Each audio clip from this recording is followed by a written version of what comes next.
Hello, friends. We have made it today. It is episode 300. And before we get started, I just want to say thank you to everyone who has listened to the podcast, who has downloaded the podcast, who has come on the podcast. I appreciate all of you more than you will ever know. But today's episode is brought to you by From Within Records, Statement of Pride in Beskar, going on an East Coast tour. If you're in Birmingham, Jonesboro, New Brunswick, Philadelphia, Chapel Hill, do yourself a favor and support those two touring bands.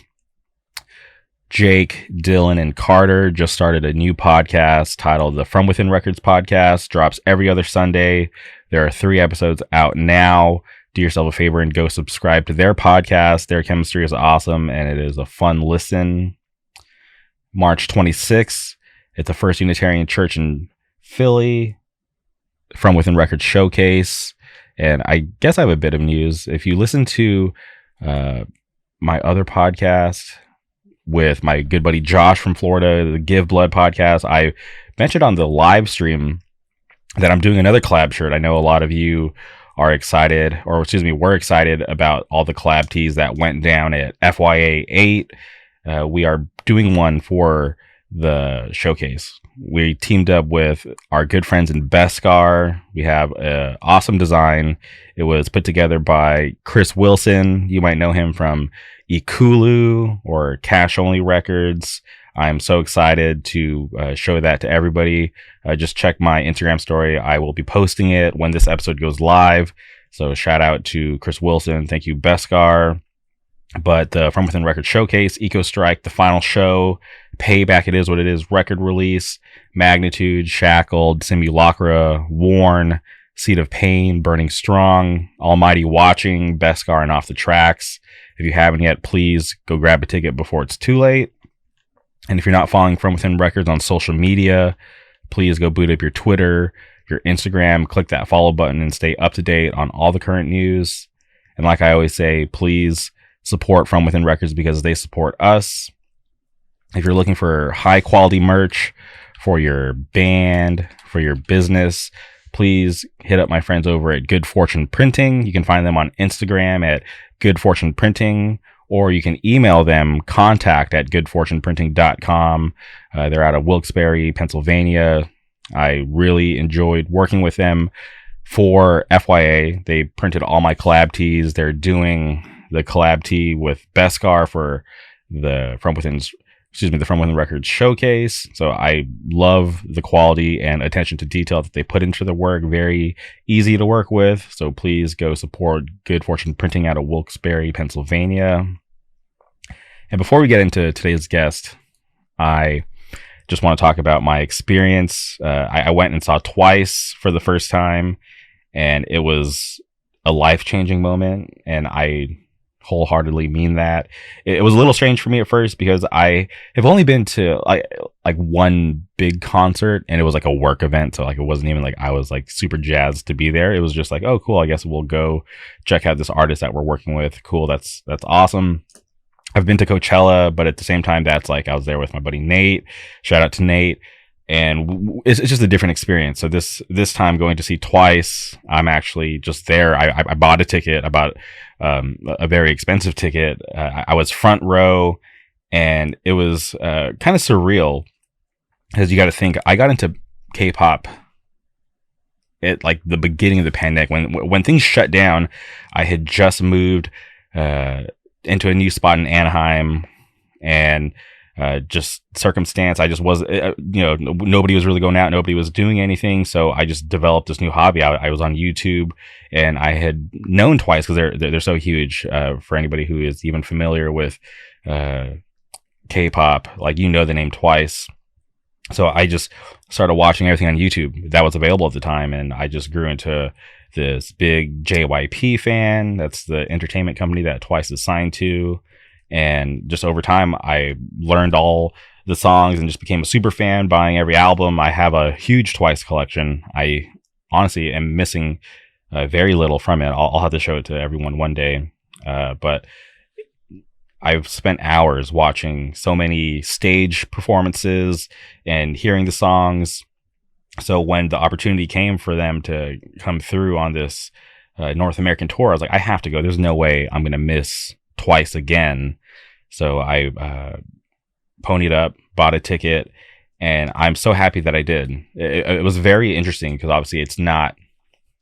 It's weird to say that it's not my crowd because I love the music. I spend a lot of money on albums, and I'm pretty knowledgeable on all that stuff. So maybe it is my crowd, and I just haven't been accepted yet. But it was just very interesting to go to this giant arena and experience something new for the first time, because here I am, 33 years old. It's cool to still be able to experience new stuff.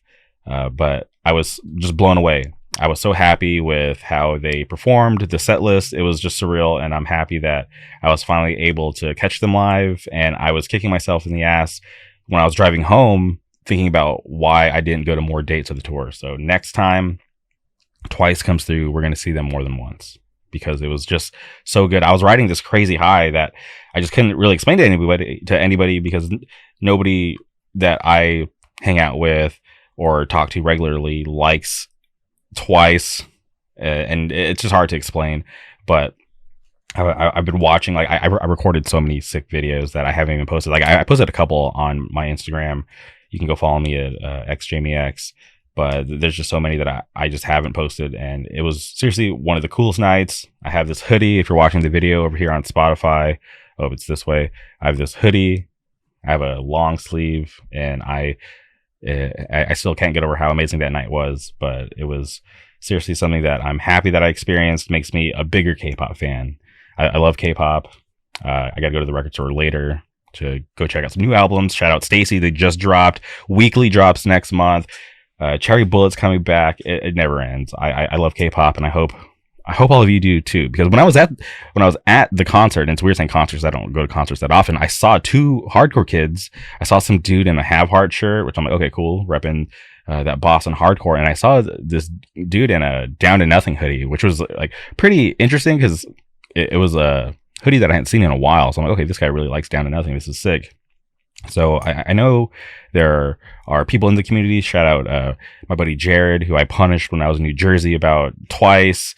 Hopefully we can convince him to come on the podcast one day to talk about his love for K-pop and all things related to Asian culture. But going on to our guest today, we had to track down our good buddy Jim Barron. He plays in a band called Two Witnesses. And if you're listening to this podcast right now, Two Witnesses Means to an End is out now. Hit pause, go boot up your Spotify, Apple Music, Tidal, Bandcamp, whatever, and go listen to Means to an End by Two Witnesses. I love this EP. The music is so awesome, and I have high hopes for this band. I want everybody to be listening to this band. So it was a pleasure for me to be able to sit down with Jim Barron again. Him and I talk outside of the podcast, but it was cool to be able to have him come on and time it with the record, because I believe in the band and I just want to help and do my part to promote them, because I love a lot of things that are coming out of Louisville. I support him and that band so much. So like I said, listen to Means to an End and then come back here. You can hear Jim and I break down the band. You can hear Jim get fired up about Game of Thrones. It's so awesome, and I'm so happy to have been able to have Jim on the podcast again, especially for 300, because Jim is someone who's been solid through and through. Because you know, along the way, 300 episodes, people switch up on you, act brand new, and it's totally fine. People have their reasons. No hate. I'm just gonna keep pushing. But when I meet people like Jim, who are just real 100% of the time. 100% of the time. That's just something I can really appreciate and someone that I can cherish. So shout out to Jim. Shout out to Louisville Hardcore. Shout out to Two Witnesses. Shout out Heartstopper. Everyone bug Jim and all the rest of the guys about Heartstopper. Maybe we can get some more stuff out of them. But please, strap in. Enjoy this conversation. And without further ado, welcome Jim Barron to the show. All right, we're live. Welcome back to the podcast. Jim Barron, how's it going? It's good. It's good. Thanks for having me back again. No, this is a great pleasure of mine. Obviously, we're friends. We talk And I'm just happy to have you back to be able to talk about some new music that you're doing and everything else that will come up along the way. Yeah, absolutely. Yeah, it's been very eventful since the last time I was on. Lots of things have changed, and all for the better for the most part. And so hopefully time has been well to you. Not to get too personal, but I'm pretty sure you had bought your house, That's in right. That's between. right. So Yeah, I bought a house. I'm live in my basement right now, which is I've never had a basement before, so I'm super excited about that. I find that very fascinating because out here in California, basements aren't that common. So I'm just curious, like, like you're in your basement. Do you ever have like, cell service issues, Wi-Fi issues, or is it like built to, accommodate that kind of stuff? No, I mean, like, we when we moved in, we bought, like, Google makes like a three pack like router kind of thing. So we have a router in the basement, a router on the first floor, and then a router upstairs. So we get pretty solid Wi-Fi throughout the house, which is really nice. Okay. So That's yeah, awesome. Yeah. Shout out Google, aka shout Skynet. out. But that's Yeah, cool. Okay. So I want to start off with the music. You play in a band called Two Witnesses, who I'm a huge fan of. And for people who are in the know, I'm a huge supporter of the band. But going back to when you guys put out the demo, from then till now, how do you think it's been for the band? it's been good. I mean, obviously, I mean, nowadays, like, you've really got to be like active and like constantly putting out stuff. Like, I remember when we put out the demos, or the demo, we had, like, you know quite a few like Spotify streams, and, like, we had like a not like a lot, but like a decent amount of like monthly listeners. And then, like, as the summer progressed in the fall, like, those numbers dropped real hard. Hmm. uh and then once I announced that we were doing an EP, started to trickle back up. And so I'm just excited to put new music out. It's been 10 months roughly. The demo came out in April of last year. So we were supposed to have a song come out before then. Tyler, LDB, is planning on doing like a Louisville comp. So Hmm. all Louisville bands, it's like 13 or 14 songs, all different Louisville bands. A few of my older bands have songs on it, as well as Two Witnesses. And that was supposed to come out months ago, but just with delays, obviously pressing plants are like fucked, and like shit's just crazy. So, like, it was supposed to be out before the fest, and like it's definitely not going to be. So we'll have a song coming on that at some point, but that'll be even later than the EP is coming out. So look out for that, I guess. But lots of other great bands are going to be on it. Lots of cool, younger, newer bands, and some other bands that you might not have heard of. It's going to be awesome. But yeah, so not having done anything for 10 months, I'm just excited and ready to put this music out. You know what I mean? I started writing these songs pretty much immediately after we put the demo out. So some of these songs are, 8 or 9 months old at this point. So Yeah. So you've been sitting on them for a bit. And yeah.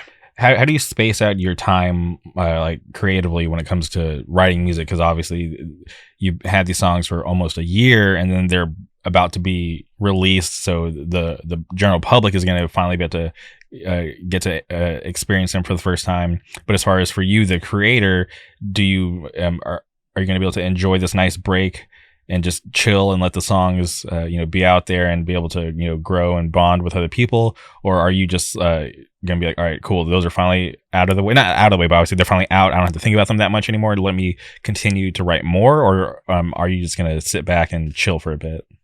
I mean, in the past, so like when the demo came out, those songs were also a year old, because I'd started writing them at the beginning of the pandemic, Hmm. and then just kind of did nothing with them, like just had them sitting. And then when we moved back to Louisville, because I wrote those when we were still in California, and so when we moved back to Louisville, that was when I was like, hey, like, we could do this. And that was when I put the band together. And so these songs coming, like, not quite a year old, but closer to a year old than 6 months old. I every band I've been in the past, it's been like, let's write and record and get the music out as quickly as possible. So like, this is maybe the longest I've ever waited between like actively writing music and being like, this is an established band and I want to put this out. But it's also the most thought I've put into it. It was the most hard on myself I've been while writing music. It's easily my favorite music I've ever written. And so I think once it comes out, I'm going to chill for a little bit. I think the plan is I'd like to write an LP. But I'm not sure when that's going to happen or what the timeline is on that. I'm going to kind of not put too much pressure on myself because I have other projects that I want to work on as well. So I'm definitely going to, once the Two Witnesses record comes out, I'm definitely going to hit the grind again, but it'll probably be for a different band. Just to, a palate cleanser, right? I can't just write breakdowns all the time. I've got to like switch it up a little bit. And as far as like your other members, I know some of them are in other projects as well. Do you find it hard to have to balance that as well? Because obviously, some other bigger bands. Sure. I mean, for those that don't know, Isaac from Inclination and Knocked Loose is in Two Witnesses with me. So I've been in bands with Isaac before. We were in a band called Heartstopper together. We were also in a band called Nine Eyes together. So I'm very used to having to work around Isaac's hectic, busy schedule. So being like, Knocked is his obviously first priority, and then it's like Inclination, and then like all the way down here is like Two Witnesses. But he also doesn't really do any, like he hasn't, so far everything in Two Witnesses has been written by me. Obviously when I write stuff, I send it to Isaac being like, what do you think? He'll kind of be like, well, have you tried it this? Maybe let's switch it up this way. He definitely has input as well as the other members, but for the most part, like everything up to this point has been purely written by me. The next record is going to be more collaborative. With COVID and everything, we just didn't have many opportunities to sit in a room together and really be able to grind out like songs. So the next record, that's something that I want, is to really sit and work with them. But yeah, like it's tough with Isaac, and then Peter, who also is an Inclination, plays bass in Two Witnesses. And, he's a teacher, he coaches sports. He's a father, he's a husband, so it's like he's very busy as well, so we've got to work around that. Seth, who plays drums in Two Witnesses, plays in a band called Gates to Hell that's doing a lot more stuff as well, and so I know that Two Witnesses is lower on their totem pole as well. But I want to be as active as we possibly can be. And, I have stuff going on, and so does our singer. We're all, for the most part, most of us are late 20s, early to, late 30s. So like, we're all busy. We all have stuff going on. So it's not like this could ever be a full-time touring thing, but we definitely want to do as much as we possibly can with it.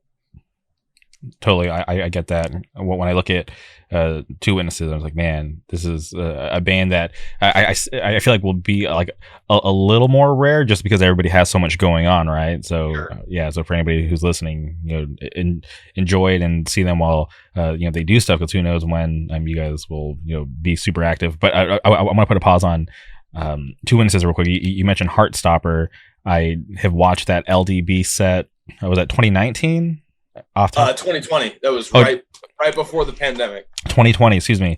And I didn't know that was you, because I think we started talking after that. And like when I go back and watch those videos, I'm like, oh, that's Jim up there. That's crazy. But I really enjoyed the music. Is that band still going to do stuff, or is it up in the air?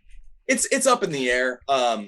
Jonah, who played second guitar in that band, he used to live in Louisville. He's from he was in Wrist Meets Razor.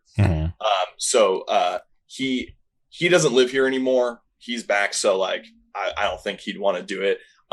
Brian from Knocked Loose plays bass in Heartstopper and lives in California now, so that makes things a little bit harder as well. We've talked about Heartstopper will have a song on the comp that is coming out on LDB. So there will be a new Heartstopper song coming. We've gone back and forth about still doing it. It's just like, it's kind of hard. Maybe we'll talk. I think most of us will be at LDB. So maybe we'll talk about, what future plans are if we want to do more with that band. But it was super fun. I think we only ever played 2 shows. I think we played like 2.5 shows. How do you play half a show? It was a split set. Yeah, we so at the first big Louisville show back, it was the first Two Witnesses show. Inclination played. Mm-hmm. After the Inclinations, that Heartstopper did like 2 songs. Okay, for sure. So I was like, yeah, like 2.5, 2.5 shows or whatever. Yeah, interesting. Okay, well at least I'm happy to hear that it's not, completely closed on Heartstopper. So it's not like dead. It just kind of, it is what it is at this point. Mm-hmm. And speaking of Two Witnesses, how many shows have you guys played? Because I've seen the 2 videos that are up on YouTube, but have you guys? I'm trying to think off the top of my head. Were there more? Yeah, we've played 3. So we've played 3 shows. With the 2 that are on YouTube, and then another one that should be coming to YouTube eventually. Which was one of my favorite sets I've ever played. It was so fun. It was with Shackled again, mm-hmm. and Final Right. Shackled didn't actually end up getting to play because we had to shut the show down because the venue got fucked up during Final Right set. So we owe Shackled the show. So I can't wait for them to come back and hopefully they'll be able to play, because that was, they were touring for their new record and I was really excited to like see those songs, and then they couldn't play, so it sucked. But our set was fucking crazy, and it was like, it was a weeknight. Mm-hmm. Louisville, like there was only like maybe 50 people there, but like it was fucking awesome. It was so much fun. And so hopefully video will be coming out for that as well. I know video was taken. I'm not sure when it's coming out. Yeah, it's out there somewhere. And you say 50 people. I think 50 people can still be good, just depending what kind of room. I think it depends on the type of room, because I remember I went to New Jersey for a show, and my buddy who put it on, he was hyping it up like, yeah, it's gonna be crazy, like it was a stacked lineup, but then he was like, swearing up and down that the kids were to come out, it was gonna be awesome. And while it was going on, he kept apologizing and telling me like, yo, like, sorry, like, I thought more kids would come out, but I'm like looking around this bar. I'm like, this place seems stuffed to me. And he's like, no, like there's easily like, like double the amount of kids here. But I'm like, how would they fit in here? This is insane. This looks like an awesome night to me. So I think it's just depending on the type of room and the type of people that show up too, right? Because you could get 50 people that just stand around, or 50 people that go off and totally change the whole energy of the show. Totally. It's about quality, not quantity, right? Like, I mean, some of the craziest shows I've been to have been just like basement shows with like 30 people there, but it felt crazy because mm-hmm. you're in a fucking basement, you know what I mean? And then I've been to shows where there's like 200 people and it's not that wild. Yeah, it's like the vibes are off. Too many weirdos. Exactly. Too many, I call them like woodwork people. Woodwork? Like when let's say like an older band comes through. Like, I don't know, like let's say like Bane on their last tour. Like mm-hmm. Bane on their last tour. You have all these people come out from the woodwork, like people that haven't been to shows in like 10 years or 15 mm-hmm. years. Yeah. All the people that just kind of like were tourists or just ancient at this point. They come and kind of, the vibes are off because I'm just like, you don't fucking care. You're not, you stopped coming. Like, mm-hmm. you know what I mean? Like, you don't give a shit about this anymore. I just experienced that. American Nightmare just rolled through, and I remember I was looking around the room, and I swear more than half those people don't come to normal shows anymore. And I say normal, but I mean like other hardcore shows, right? They were only there because of American Nightmare. Sure. And I'm seeing people from like years ago that I remember. I'm like, holy shit, like you still live here? Like I thought you like moved away or something. But I'm like, oh, I get it. They probably just became like uninterested, or they thought they're like too cool, or whatever reason they have to stop showing up. But they just became civilians. They took what they needed from it and went on their way, and then they come back to capture some semblance of their youth, through a 25-minute set or whatever it is. And it is what it is, but I always just kind of have to roll my eyes a little bit and just kind of laugh it off, just like, yeah. Well. It's strange to me because I feel like I'm in like a weird like time warp situation. So I'm like, whoa, wow, like you stopped coming and like you're back. like what have you been doing? I always obviously like I'm not like close with like people like that because like a lot of my friends who are in hardcore are still in hardcore. So like when I see those people who I just recognize from just being a local, you live somewhere for so long, sure. You start to recognize the people who show up locally. But to see certain people pop up out of nowhere, out of the woodwork, like you say, I'm like, this is crazy. Yeah. Yeah. When I was younger, I used to get like, I would get like really, like, I really felt some type of way about it. And as I Mhm. get older, I'm just like, look, you've been doing this for so long. And it's like, you see people come and go. It's just kind of how it is. It's the nature of it. And all my closest friends have, either are my age and are still doing it. Or the young kids are awesome. And, only maybe a fraction of them will stick around over the next few years. And it just is what it is. But yeah, I certainly don't like, I used to get like, kind of angry about it. I'd be like, Mhm. I'm just like, it is what it is. Yeah, it's weird when like people will reach out to me who have like who are I guess like more casual these days about it, which is fine. Do your thing. I'm not gonna. I'm not anybody to be like a gatekeeper or whatever. But when people reach out and be like, oh hey, like have you heard of this band? And obviously like they wouldn't know, but it's but like they're trying to tell me about a band that I'm actually friends with, like people in the band like that I know personally. I'm like, oh yeah, I know that band. But then also to me it's just like, doesn't everybody know that band? Because it's just so common. Like they're like an active Right. band, like doing shit. I'm like, I think everybody should know about this band. Right. No, for sure. I mean, again, it's just like, it is what it is. Like, and there's circumstances where I totally understand. Like, when I have a kid, like, do you think I'm going to be coming to shows as often, at least for the first like year or two? Yes, Absolutely not. I'm going to be too tired. bring the baby to the show. Yeah. I mean, once I get to a certain age, fuck it, get in the car, we're going. But like, for the first like year or like year and a half, like, no, like I'm sorry, I'm not coming to this show on like a Tuesday night unless it's like an insane thing and like I Mm-hmm. can figure it out. Like, sorry, I'm not going. Like, I'm just not. And even now, like, there's been times where like I get home from work and I'm like, I don't want to do anything. I don't want to do a single thing. Mm-hmm. Like, being at a show is the last place I want to be right now. So it really just depends. You know, but if you're like 25, go to every show. Go to every show. You don't have an excuse. Period. Yeah, I'm starting to feel that these days because like the other night I had tickets to go see the Wonder Years, right? And I actually paid for these tickets. Like it was like a Live Nation thing, and after all the fees and stuff, I think it was like $42, Sure. and it was on a Friday night, if I remember correctly. Yeah, Friday night, but I worked Saturdays. So me and my buddy were talking, and I was like, I don't know if I'm gonna go because they're scheduled to play 2 albums front to back. Depending on what time they go on, I might not show up because they had a full lineup. There was like I think 4 or 5 bands before them, and Right. I was like, okay, I was like, all right, we got to figure out the set times because I need to figure out if I'm gonna do this or not. And then sure enough, we get the set times. Wonder Year's scheduled to go on at 9 p.m. and they have to play 2 full albums front to back.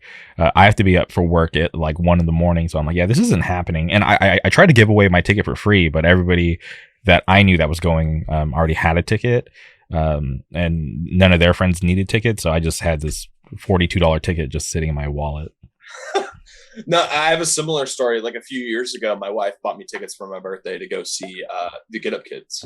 And I was like super excited about it, whatever. And then when that time came that day, I just didn't have a very good day at work. And I kind of got home and I was like, I don't want to go. I was like, I really don't want to go. And she was like, all right, that's fine. Like, no big deal. And so I just didn't go. And luckily I got to see them since then. But yeah, I've been there. Like, I know exactly how that feels. Cause I don't know, like, maybe if I was younger, I'd be like, I spent all this money on this ticket, cause like $40 is like, it's not nothing. Yeah. But now I'm just like, fuck it. I already spent that money and that was months ago. Like, I don't give a shit. Yeah, and I feel like like back then, or if I was younger, I probably would have like been into the rush of like, all right, I'm gonna get an hour of sleep. We're gonna go to work the next day. It'll be worth it. But yeah, and Sure. like even this upcoming week, or well tomorrow of this episode dropping, Anxious is gonna be in town. Friends of mine, so I'm going to the show to see Anxious, and then I have to go home because I have work the next day, and I don't want to be out too late. Sure. So it's Totally. yeah, and I never thought I'd be like this. I thought I'd be like, yeah, like I don't care when I get older. Like I'm still gonna be able to work a full days of work off like an hour of sleep. But yeah, I can't do that anymore. No, I hear you. I mean, just is what it is. Like, you know, I'm missing Vane this upcoming weekend, and I'm really bummed about it. Mm-hmm. But like, I'm gonna be in Universal. Like, that's a pretty all right reason for me to be like, like, I'm bummed that I can't be there, but at least I'm gonna be missing. Yeah, it's not like you're gonna be in town, right? Yeah, exactly. Like for the most part, big shows like that, the only reason I would ever miss them is if I was out of town. Like, and it's always the last minute shows of the shows that haven't been announced for a while, because then I can kind of book around it. Like we had booked this like weekend trip to Universal, and then boom, Vane's coming. I'm like, sucks. I can't like move around plane tickets to see this band that I would love to see, that I really like, but like, just is what it is. Yeah, they still kill it live. I saw them at FYA, and they're awesome.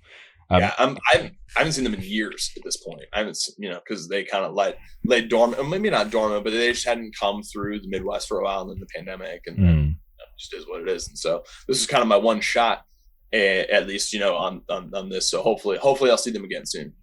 Yeah, no, they're getting like real busy, and they got that new album coming out. So I think they'll be back sooner than you think.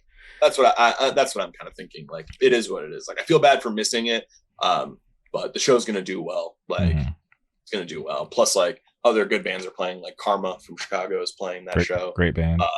I'm really Foreign Hands is playing, and like that new record is so fucking good. Yeah, it just dropped. So bad, but at least I'll have butterbeer. And I'm curious, are you going to Florida or California? Orlando.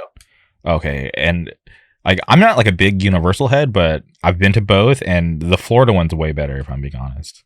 Oh, absolutely. So like, I always say that. I'm always like, it's like Universal Hollywood is like, it's mad whatever. Like, it's a lot smaller from what I understand. And like, so like Universal Orlando, that's the way to go. But I'm picking Disneyland over Disney World every time. Okay, that's fair. And you can do Universal in Hollywood in like 3 hours, which is crazy, right? So anytime I go, I feel like I don't get my money's worth, because we do all the things we want to do, and I'm like, wow, we can still drive home and go to Disneyland. Like, we've done, like, obviously there's days like that where we'll do both parks, and we have way more fun at Disneyland than Universal. But when I went to Orlando, they have way better stuff. I never remember the name of that coaster, but there's that one coaster where before it takes off, you can choose your soundtrack. Oh yeah. The Rip Ride Rocket. That's what it is. Yeah, fuck that. I'm not doing that one. That's the only roller coaster I've ever ridden where I was like, I feel like I'm gonna fall out.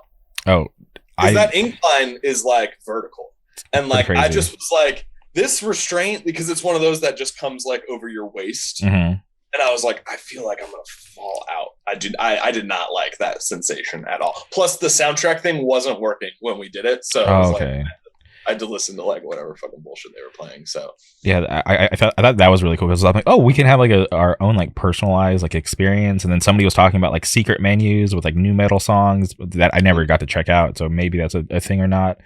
But I think the thing that blew me away the most was, and also, and I got to preface, I'm not like a Harry Potter like head, so I'm not like the most knowledgeable. But I remember we're just like kind of strolling along, and somebody we're with, we're like, oh, like Diagon Alley is like right there. Do you guys want to check it out? And there's like this giant wall, and there's like these like gates, and then you kind of just have to shimmy between the two gates, because they don't, like, maybe they open, maybe they don't, I don't know.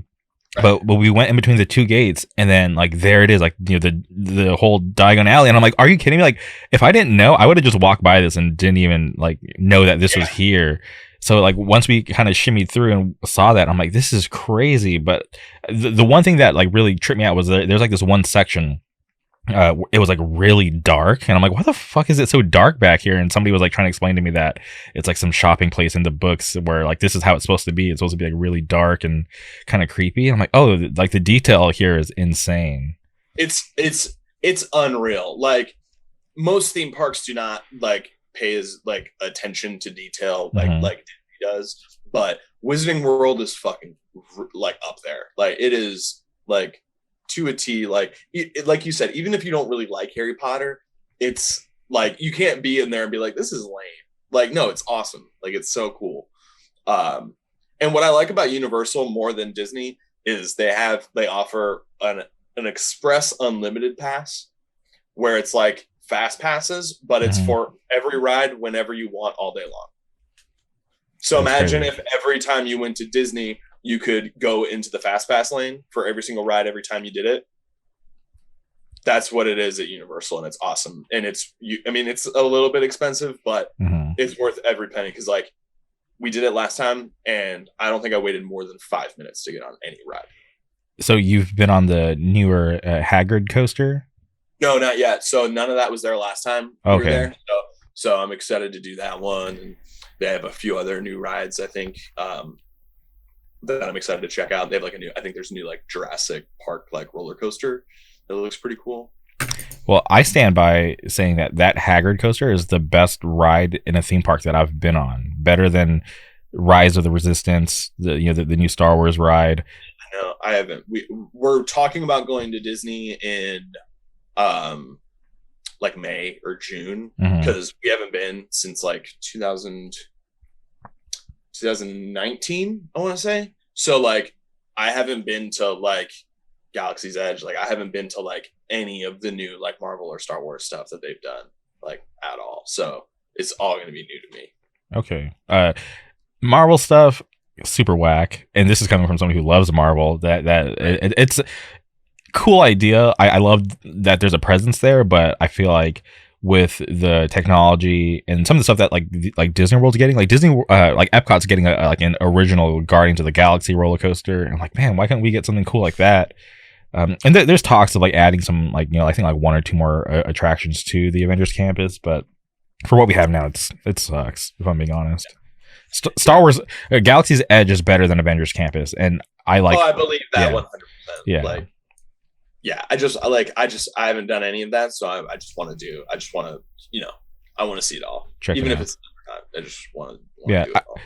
I just feel like there was way more thought put into Galaxy's Edge versus like I feel like Avengers Campus are like hey like this feels like a money grab, like let's just drop this here because it's pretty small space for what they had to work with.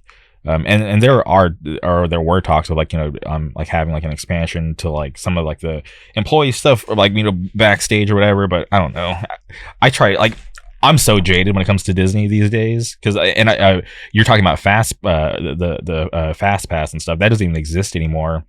They have this like whole new service called like the Lightning Lane, which is not worth it. Me and my buddy Andy, we bought the Lightning Lane like the first week it came out to try to see if it was worth the like $20. Definitely wasn't. It's a scam. Save your money. But the one thing that they don't offer out here that they do in Disney World is like you could pay actual money just to get on rides. Like it's like today to just walk on Space Mountain, it's like $12. And that's just me throwing out a random number. Like I'm pretty sure it fluctuates just depending. And that's something that I'd be more willing to try because I feel like that would be more worth it. Because sometimes with the wait times, I was like, I don't want to wait 3 hours to get on a ride. If I could bypass the 3 hours for $12, I think that's a fair trade. At certain circumstances, I'd be willing to do it. Like I'm not going to spend, like maybe I'll ride it like once or twice, but I'm not going to sit there and ride it all day for $12. But I think if I did it once or twice, that would be fine for me because I'm there for the experience. I'm not there to stand in line because the lines out here suck ass. Sure. Well, I mean, it's like at what point you've already spent so much money. What's the little bit extra? You know what I mean? Yeah. It is what it is. That I can tell you about this story off air about how I saved this baby leaving Disneyland last time. Yeah, you really do. It's pretty crazy. But okay. But going back to Two Witnesses, obviously, the record will be out today, the day this episode comes out. But I'm just curious. Wait, what day is the episode? What day is this coming out? The day the record drops, 2/2/22. Is that enough twos? Yeah, 2/22. Yeah, okay. But as far as you mentioned, you were writing this right after the demo came out. How long did the recording process take? Not very long at all. I mean, so like I wrote all the music and like had demoed everything out on my computer. I mean, I probably had the record done maybe like September or so. Mm-hmm. And then we just kind of like were lazy with like getting together to actually do it. So then finally we were just like, I think December rolled around and we were like we gotta do this if we're gonna have it done. If we're, because we were doing everything live, like everything on the demo was me. Like I did everything on my computer, like the drums are programmed, like all the sounds, everything, like all of that was from my computer. So we wanted to do like an actual proper recording. So Mm-hmm. to be able to get Seth to come do drums and then me to do the rest of the instruments and then get Mo to do vocals, like, we knew it was going to take time, and it did. It probably took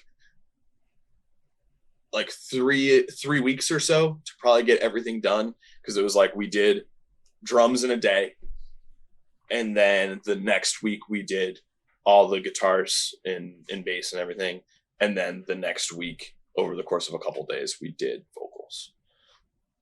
Okay. But then it took, obviously we had to factor in the time for to get mixed and mastered, and like have like and then between all that, like I'm working out, sorting out, getting the art done, and like all that. So it definitely took a little bit of time, but the actual recording process took about 3 weeks. And for you, who obviously you wrote these songs, how do you come to the point where like, okay, this song's done, I can't edit or change these riffs anymore, I gotta just leave it alone because it's good? Do you ever second guess yourself before you put songs out? Hell yeah, absolutely. Because I no one wants to put out something that's underwhelming. Like everyone wants to put out music that's good. Like that's Mm-hmm. the point. Like you want to put out music that you think is good, but you also think that other people are going to think is good. At least that's me. So yeah, I put hella pressure on myself just because with the demo, that was up to that point. The demo, I was pretty pleased with it. I was like pretty pleased with it because I'm not an incredibly technical guitar player. I'm like kind of like just all right at all instruments. You know what I mean? Well, and if you ask Tyler, I'm not a real drummer, so there's that too. I remember that. But like so I was really trying to outdo myself and like trying to learn new things and implement new things that I had never done in music before, or at least playing guitar in a band. And so yeah, like I would send stuff to Isaac, and he'd be like, "You wrote this?" And I'd be like, "Yeah, like is that all right? Like he's like, "Yeah, this is great." And I'm like, "All right, cool." And like he'll tell me if something sucks. Like he's not gonna be like, "Yeah, cool, good job, man." Like because he's not gonna want to put out something that sounds like shit either. Mm-hmm. Which is nice, to have that kind of like, be brutally honest with me, tell me what you think. So yeah, there's definitely a lot of pressure, and like I mean, even my lack of technical skills in instrumentation, one of the things that I think I'm pretty good at is just songwriting, like song structures, like knowing what all makes a song good, I guess. So like for me it's a little bit easier to be like, all right, cool, like this song has all the things that it needs, like it's the length is good, like the parts flow together nicely, and it doesn't like overstay its welcome too much, and things like that. So that's more for me like one of my fortes, if you will, whereas I lack more confidence in the like actual technical space. I was listening to the record this morning. I think I ran through it like about 2, maybe 3 times this morning, and excuse me, and it had a good flow to it because sometimes I'll listen to something new and I'm not obviously I'm not like super familiar with it yet, so I'm just like, okay, can we get to this part or whatever? But when I was listening to the new record, I was like, oh, this is it's pleasant. Like I'm not like, I don't feel like anything drags, or like I'm not like waiting for this part of the song or this song to just get through so I can get to the next one. Yeah. I enjoyed it. It felt like it had a good flow. Hell yeah, cool. Yeah, I mean like it's 6 songs, 15 minutes long. Like it's not egregious. It's pretty reasonable. I think the longest song touches 3 minutes, and that's only on one song. Mm-hmm. So like, the rest of the songs are like in that 2 to 2.5 minute like sweet spot, which is kind of where I aim to be. Like, because I hate fucking long hardcore songs. Like I cannot stand them.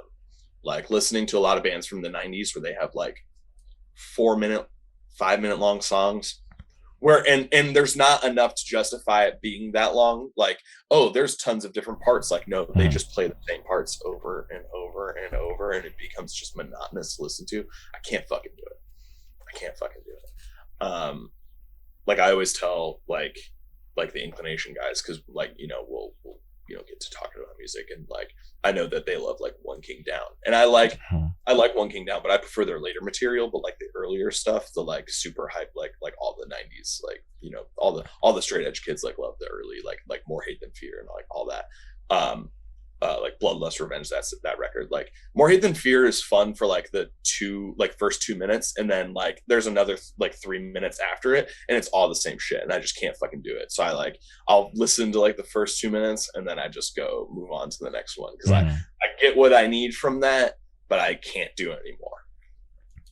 Yeah, it is interesting, because I'm not sure what it is, but yeah, some songs or most songs don't need to go on for that long, like unless there's like you know, like variety, or like there's like a story going on there. But if it's like the same thing, yeah, it does get old very fast, and it's like, wow, this was good. These extra, you know, couple of minutes don't need to be here.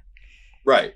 Well, I mean, like, you know, if I'm listening to like, you know, like metal bands can get away with it because they have like intricate parts. You know, you listen to a Metallica song and it has like, you know, different like, you know, stages of the song, and they're all different, and then, you know, or they all tie together nicely, and it's an enjoyable experience. But when you're listening to like a 5-minute fucking long song that's also just recorded pretty badly, because the 90s, I don't know what they were doing, but like the hardcore bands, like a lot of those records are not fun to listen to just because they sound like shit.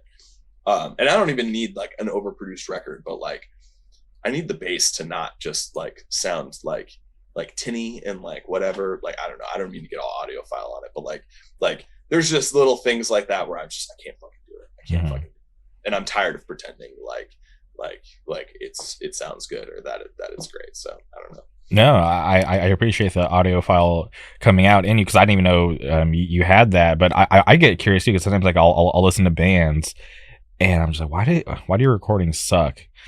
And I sometimes I want an overproduced record, because I'm like, I wonder how much better this would be if it was recorded better. And I know bands, you know, going for certain sound or whatever, but I was like, I don't know, it's 2022, it shouldn't sound that shitty. Yeah, no, I mean, like things turn me off. Like things can really turn me off. Like I was talking about it on I tweeted about it recently. I was talking about Under the Knife, the Hatebreed record. Like those songs are fucking awesome. It sounds like shit, and I'm tired of pretending that it sounds good. It is hard to listen to that record because it's not fun, because the songs are great, but like the drums are fucking awful, and it sounds like it was recorded through a telephone into a fucking 4-track recorder, and I just can't stand it. And there's other records like, or there's certain other records like Colin of Arabia, great band. It's hard for me to listen to because the drums sound rough, and I just can't do it a lot of the time. You know, and on the flip side, you know, I didn't really like and I've come around on it, but I didn't really like Time and Space, the Turnstile record at first, because I was like, this is like way too overproduced. Like it's just not. And I've come back, I've kind of reeled that in, and I actually like it now. But at the time, I remember listening to it being like, fuck, like it's really polished, like almost too polished, to where I was like, this just doesn't feel right. I don't think that as much anymore. It's probably my least favorite recording of theirs, though. Same here. It's my least favorite record. Like in terms, at least in terms of like recording quality, like I would rather listen to anything else they've done. I like the songs a lot on it, but like Glow On is like actually polished, but like it sounds so big, and like it's just really good. And then like, you know, you listen to like Nonstop Feeling, or even like, you know, like like one of the earlier records, yeah, like Step to Rhythm or Pressure to Succeed. Exactly. Like it's a little bit more raw, a little bit more rough around the edges, and it's really, but still nice to listen to. It's like the sweet spot, you know. It's like all about balance, and for some reason, Time and Space at the time when I listened to it, I was like, it's just not doing anything for me, at least not like from an engineering standpoint. Again, I like it a little bit. I like it more now in that regard, but it's still probably the weakest. But things like that'll make or break a record for me. Like it really has to be like, it really has to hit like a sweet spot. It can't be too rough around the edges, but it can't be too polished. There's certain factors. but will you write it off in terms of like the live performance? Will you still go check it out live if you're not feeling it? Absolutely. There's hardly ever a time where a band sounds so bad on recording that I'm just like, no thanks, because it would maybe be it would have to be like the recording sounds like shit and I don't like their songs, and then I'd be like, all right, cool, it's just not for me. And then there's certain other things that just aren't, for me. Like, there's certain genres and styles that just like, it doesn't matter what you do, I'm never gonna be a fan. Like, I'm never gonna like it. My buddy John from Chicago used to be in Weekend Nachos. He sent me like a demo of him doing like, he has like a new like a doomy like stoner like metal type project called Stomach. So if that's your thing, you should go check it out. But he sent it to me and was like, let me know what you think. And like one of the songs was like fucking 10 minutes long. And I was like listening to it and it's so drony and like, I was like, this is just not my lane. Like, this is not my thing. So I told him, I was like, hey, like, I think it sounds good. Like, for what you're doing, this is not my cup of tea at all, which probably means you're doing something right. So if I dislike it, because I don't like any of this type of stuff. So it's like, you're probably killing it, like for the people that do like this, but it's just not for me. And I was like, so hopefully, I hope you don't think I'm like dissing you. This is just not my lane at all. And, he was cool about it, but like, yeah, there's just certain things like it doesn't even, it was just his particular project at that time was not my thing. And there was nothing he could have done to make me a fan. Interesting. Yeah, I gotta check it out because I'm a fan of that band Sleep. Sure. Yeah, if you like shit like that, you'll probably like his stuff. Okay. And he's incredibly talented, and I think he did everything himself on it. And it's, again, he's awesome, but like not for me. But if you're into that kind of thing, go check it out because I bet it'd probably be right up your alley. Yeah, and shout out Weekend Nachos. What an awesome band. Great band. One of the best, top 5 Midwest bands all time. Yeah. So, and the fact that they're still doing music is cool because obviously when they decided to hang it up, I'm always curious where like bands that have an impact on where they come from, if they're just gonna just up and disappear or if they're still gonna participate and just do something to still contribute in some sort of way. Sure. I mean, John's been doing it for he's been doing it since like the 90s, like early 2000s, like late 90s, early 2000s. Like, he's been around fucking ever. And even after Weekend Nachos ended, he did a band called Ledge for a while. He was in that band Spine. And then, he got married and he has a baby now. He has a kiddo. She's like, I think she's a toddler at this point. And so like, obviously like he's toned it back quite a bit. But yeah, he still tries to be as active as he possibly can. And I foresee that kind of being my story at some point, So yeah, like shout out John and Weekend Nachos for sure. Yeah, I always wonder how things will play out like in the future because I had this this guy who used to kind of show me the way back in the day when I was younger. He'd put me onto bands and give me advice. And I remember one night we were having this conversation. It was like me, him, and like my other like local friends because he was like we're all Southern California, but he wasn't like down the street from us. He lived like 30-40 minutes from where we lived. And he was just like going around. It was like the weirdest thing. He like going around the room. He like pointed at like people. He's like, you're gonna drop out. Like you're gonna go on to be around for a bit. And he got to me and he was like, yeah, he's like, you seem really into this. Like, you're going to be around for a long time. And it was weird because he was right about everybody. And so now I'm thinking like, how did this guy know to call out? And I felt kind of bad too for the people that he called out that were going to be dropouts, or maybe he influenced them. Maybe they would have. Maybe he's directly responsible for it. Yeah, he didn't predict it. He was controlling the narrative. He planted these seeds in us because we were all like, we were all teenagers back then. But now I just lost my train of thought where I was going with that. Oh no, okay, yeah, and I often wonder, I'm like, yeah, he was right. I am going to be around for a long time, and but I'm always wondering, like, will I ever give in or find something else that would take me away from this? But it's like I can't imagine that because it's so you know, I'm so involved, and it's like such a big part of my life. I'm like, there's no way, there's nothing in this world that could take me away. Like, obviously only like death or whatever. But other than that, it's like, yeah, there's no way that I would give up listening to hardcore, going to hardcore shows. And everybody that I talk to listens to hardcore, so it'd be really hard for that to happen. Right. My only fear is like if I do stay in this for a long time, like there's obviously plenty of, you know, quote unquote old heads that are sick. But then there's a ton that fucking aren't. And like I really don't want to end up like some of the guys we see on social media, you know, whether they're in like more prominent bands or not, like Mm-hmm. that are just like, oh fuck, like I hope this is not just something that happens, you know, that comes with age and being involved in like punk and hardcore. So like, you know, and then it brings up the age old question, like, is it better to burn out or to fade away? And I'm like, I don't really know which is going to be me. So we'll see. Yeah, in due time, we'll see if Jim, you know, has a bad take, and then there goes everything. But I feel like some of those, and see, and it's weird too, right? Because you're like, how can someone who has done so much be so I don't know if ignorance is the right word, or who can be just, I don't know, just so out of touch with what's currently going on in the Right. scene. How did you get it in the 80s and the 90s and now you don't anymore?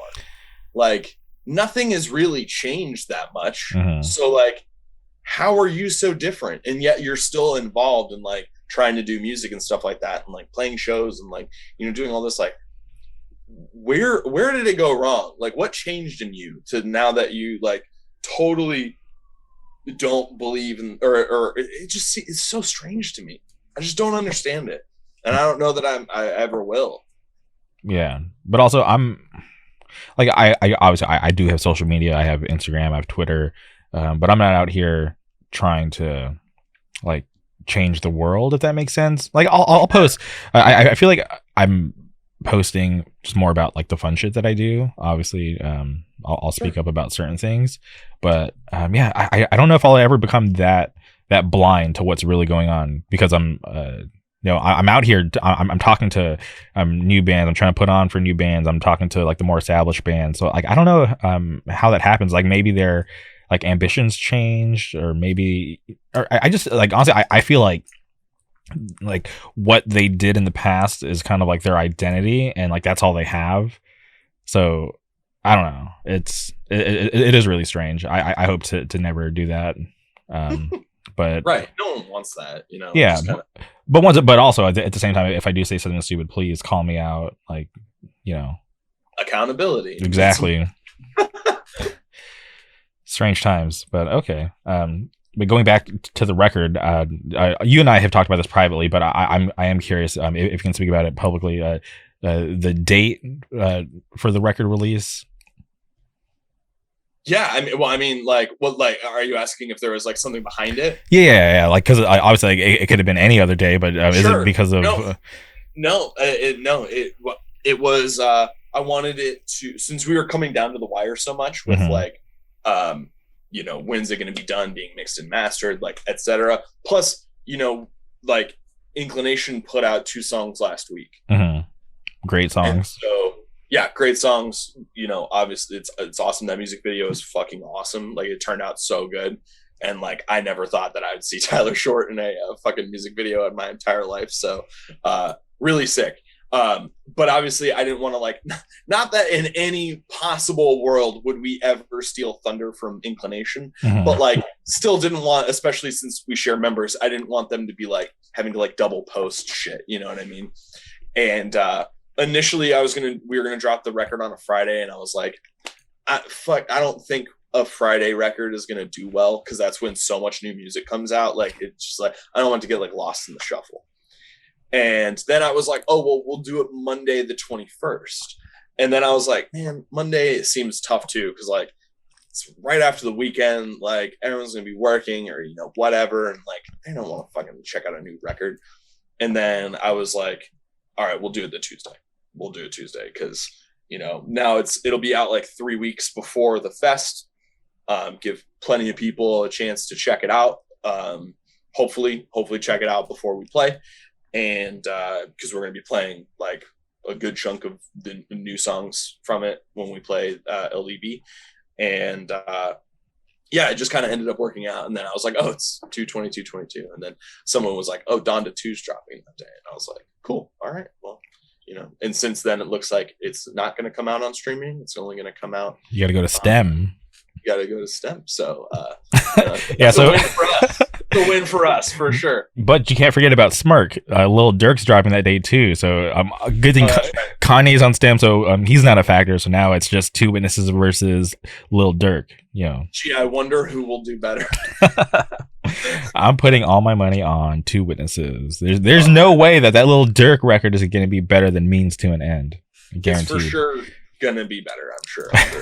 Shout out Lil Durk. No, but it's sick. I'm excited for it to come out. I'm excited. I'm hoping that this is the first time I've like dropped a record on streaming like advanced, like doing it, like, because I did it all myself, because Tyler doesn't know I'm sure I don't know that Tyler knows how to do any of that stuff. So I was like, well, I'm not even gonna ask him. So I did it. I have like a DistroKid account, whatever. And when I uploaded all the songs like last week, and all the lyrics got approved, all the songs got approved, and then I was just waiting on it to like hit stores. And then Wednesday, just like 4 days ago, Wednesday, I get an email from DistroKid saying that they flagged one of our songs because of a sample in it, and that stores wouldn't accept it. And if you've never uploaded music on or anything on DistroKid or something like that, it's like you can't just like swap out a song. So my only option was to abort that record and re-upload the whole thing with the sample taken out. And so I was like, fuck, well, I guess that's my only option. So I had to do that. I had to like stop all of it. I like stopped working. Like I was in the middle of like work, and I was like, this is top priority right now, making sure this gets handled. So I had to like delete the whole record, re-upload it. I had to like edit the song down to get the sample off of it. Luckily it wasn't like in the middle of a song or anything like that. It was just the beginning. So I just had to trim it off and then re-upload everything and just like hope that it was going to be fine. And I got the email yesterday from DistroKid saying that the music was successfully sent to the stores. So hopefully on Tuesday when I wake up, it's all right there. Yeah, that's a lot of pressure, because obviously it's like, there's a lot of pressure, because if it doesn't because like my friend's band Final Declaration dropped their LP last week. Shout out Final Declaration. And like it was on streaming for like a day or two, and then it just like disappeared. And like I'm sure that was a fucking headache for them to try to figure out how to get that re-uploaded and like what went wrong and all that. And so, I'm just like, please God, don't let that happen to this record. Like, please. Like I tried to do everything by the books. I tried to do everything right. So I just really hope that there's no issues. Yeah, well, I feel like if they told you you're good to go, hopefully there's no weird hiccups along the way. Hopefully it's able just to be up there and for everybody to be able to access it, because obviously I've seen all the promo going around for it. I've posted some stuff about it, and then obviously on Tuesday today, by the time people are listening to this, like I'll have posted way more stuff about it. So yeah, I'm hoping there's no issues. We'll be fine. You'll be fine. Yeah, we'll manifest, right? That's what we do. Yeah, just like my good old buddy from Moreno Valley, who called out the dropouts, who made me stay in hardcore for this long. See, there you go. Yeah, can you call him up and maybe get some positive vibes on this? I had a weird falling out with him, and like I didn't do anything. Hold on, maybe I can't say that. I didn't. From my side, I didn't do anything negative, but it was like one of those guilty by association type things. Sure. And I just never talked to him about certain shit, because it got like really deep. Like, people were getting. Maybe I shouldn't be talking about this. Maybe it's so long ago. No, maybe I can't, because these are some crazy things that happen in hardcore that I haven't seen in a long time. But. Like people were getting taxed, like, oh, like I don't like you, you're playing this show, cool, I'm gonna show up and you're either gonna pay me X amount of dollars or I'm taking your guitar equipment. And I seen people like legit like walking off with their really expensive guitar equipment because they were getting taxed, because people were being bullies. And Yeah, maybe I shouldn't. Okay, yeah, let's just stop talking about it. This is something that I'll tell you off air because I don't want to get too into it because it's very political in terms of hardcore down here. But anyways, yeah. So maybe one day him and I will clear the air because I have it's been so long. I still have a lot of respect for him, and I give him a lot of credit because I don't know if I would be here. I don't know if I would be listening to the bands or have the experiences that I've had. So just life can be weird. Yeah, absolutely. Absolutely. I mean, that happens to the best of us. I mean, there's plenty of people that, either don't see anymore or don't like me for whatever reason, grudges get hold. There are people that, like, to this day, I still am like, yeah, fuck them. I don't like them. But if you were to be like, why, what happened? I'd be like, I don't remember. I couldn't begin to tell you. I truly, all I remember is that I made the decision that it was fuck them and never again. But I don't remember why. You know what I mean? And again, the older I get, the less I'm like, I mean, do I care? Doesn't matter.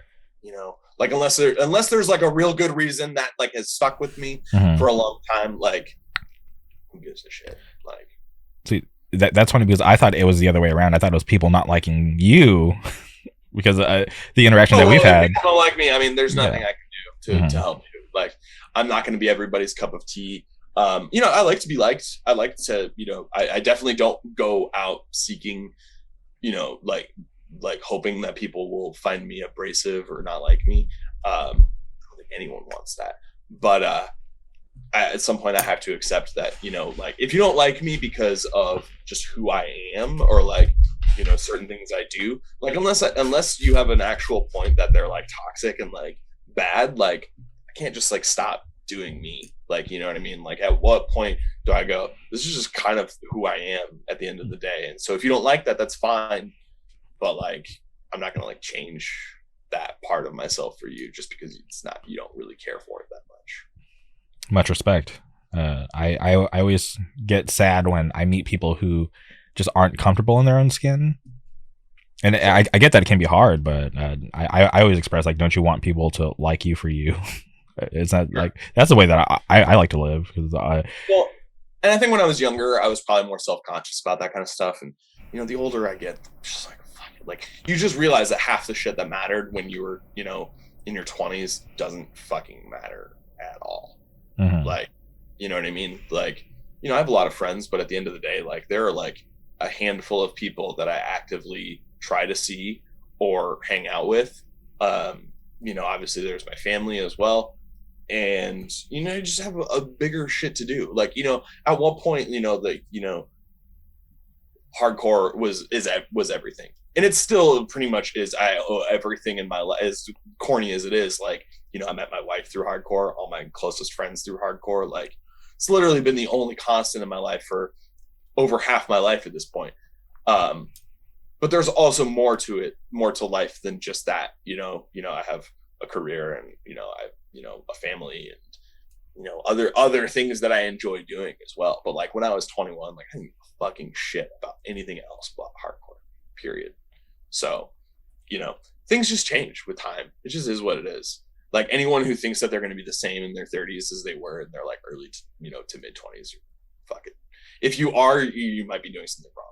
Yeah, you might need to reevaluate your life. Hopefully it's going well. But if not, there might be some serious changes needed to make. Sure. And I totally agree with you because like I remember when I was younger in my early days in hardcore. That's all I cared about. I didn't care about anything else. I remember. Not wanting to do like the socially normal things as a high school kid, would do because like all I wanted to do is to go see as many bands as I can because at that point I was like still fresh in hardcore and I felt like holy shit, this has been going on for so long that I didn't know about. I need to play catch up, so I need to go and see and figure this out. And I'm still like that, but I feel like I don't go out like every night like I used to because there was there's these string of shows. Shout out to Be All End All from Florida who's in town. Shout out to my good friends in Wise they decided to hang it up, which makes me sad because I felt like they had a lot of potential as a band. They just suffered from being so inactive, which is fine. Sure. That was their choice. But like, I didn't get a chance to see any of their final shows because none of them lined up with what I have going on in my life. Versus like these dates, they're just on like the worst nights for me. Like obviously it worked out for them because they booked it that way, but I just couldn't see it. And then the one night that I was going to go, the venue pulls out and nothing happened. So it was just like, yeah, it was just really bad timing for just a lot of that stuff. Sure. I mean, yeah, no, I mean, it is what it is. And shout out Wise. They played Louisville once, and the dudes were super cool. They were really nice guys, and I liked them. I feel like it's the San Diego curse. San Diego bands, man. Like, you know what's so funny is like they are they are a San Diego band, I guess that's fair to say, but none of them live in San Diego anymore. Like everybody left. right. Well, when I first met them, they were all from San Diego, and my wife is originally from San Diego, so I like kind of chatted them up a little bit about that. But like, San Diego's had their fair share of like, like pretty good bands that just like never really got to see their full potential, and I almost like see a pattern, and I'm like, is it something about San Diego? I think there's this band from back in the day. I'm not sure if you're familiar. There's this band from Fallbrook. It's like San Diego County. This band called Life or Death. Life or Death, fucking one of the hidden gems of Southern California. Okay, so, hardcore. Yeah. Dude, yeah, absolutely. Sam, my wife, put me onto them, and because she like grew up with like a bunch of those kids, like those guys. So yeah, shout out them. That record, the one that came out in 1917, is fucking awesome. I can't remember the name of it, but it is awesome. Yeah, and then other bands like Take Offense. Take Offense, Ludax. It was another one. Ludax, yeah, and then more recently, Misery. I felt like dude, when that band came out, they were so hot, and I know they just played a show, but I know like members moved around or whatever. But I felt like God, they had so much potential, and obviously it's like it's their choice. Like obviously they had stuff going on, so that they had to kind of pull it back. But I felt like that band could have taken over the world. They were so, and they still are good. I love that band. But yeah, it is something interesting about bands down there in San Diego that they'll come around and make a really big impact, but then just kind of just fall back and go. I just don't get it. Sure, no, I totally. I mean, like San Diego is such like a legendary place. It's like I mean, I grew up, growing up, I would watch videos of bands play the Che, and like and then I went to the Che, and I was like, holy shit! Like it was kind of weird. I was like, oh my fucking god, I'm at the Che Cafe right now. This is crazy, and so like. Yeah, I don't know. Shout out San Diego. We got some fucking awesome bands, and San Diego is like a top 5 city in the United States. Like it's just fucking awesome. I love going there. Yeah, beautiful place. I've spent some time down there. It's great. I haven't been in a while, but I'd like to go back at some point. Hell yeah, yeah. It's just like it's like super clean, and like the food is so good. And there's so much culture, and like it's just a beautiful place. I love going there. Mm-hmm. Yeah, I have a buddy who's I think, is he from out there? I'm trying to think of his timeline, but he spent a lot of his life out there. So like he would take us down there and show us like the local spots that he would hit up, places that I would have never even figured out. Sure. So shout out. His name's Garrett, and today's actually his birthday. Happy birthday, Garrett. Happy birthday, Garrett. But okay, so and getting back to Two Witnesses, obviously you mentioned that you have a track coming out on this comp.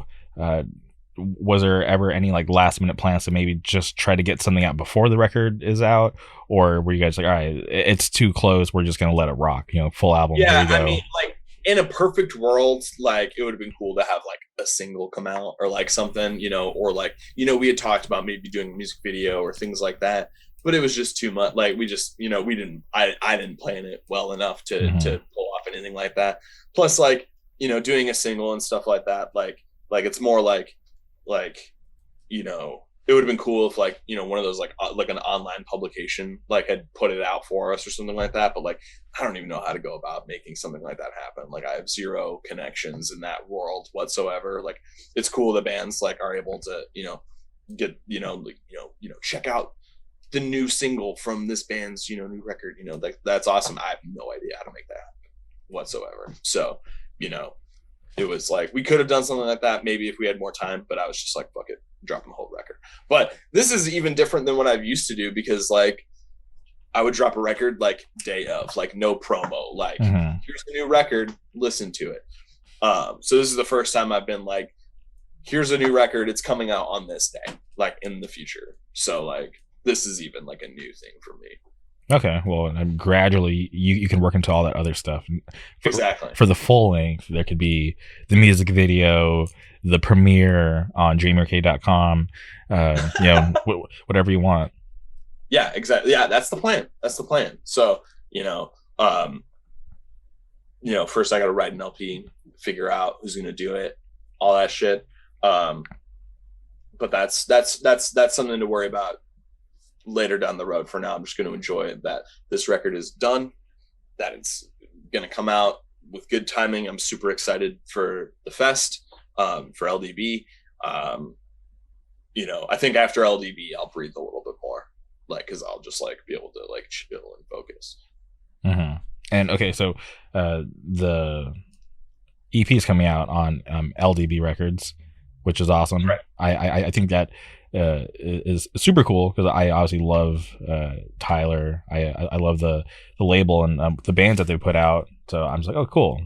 I feel like when I look at that, I'm like, that's an awesome fit. And obviously, you guys are local. Makes a lot of sense. Yeah.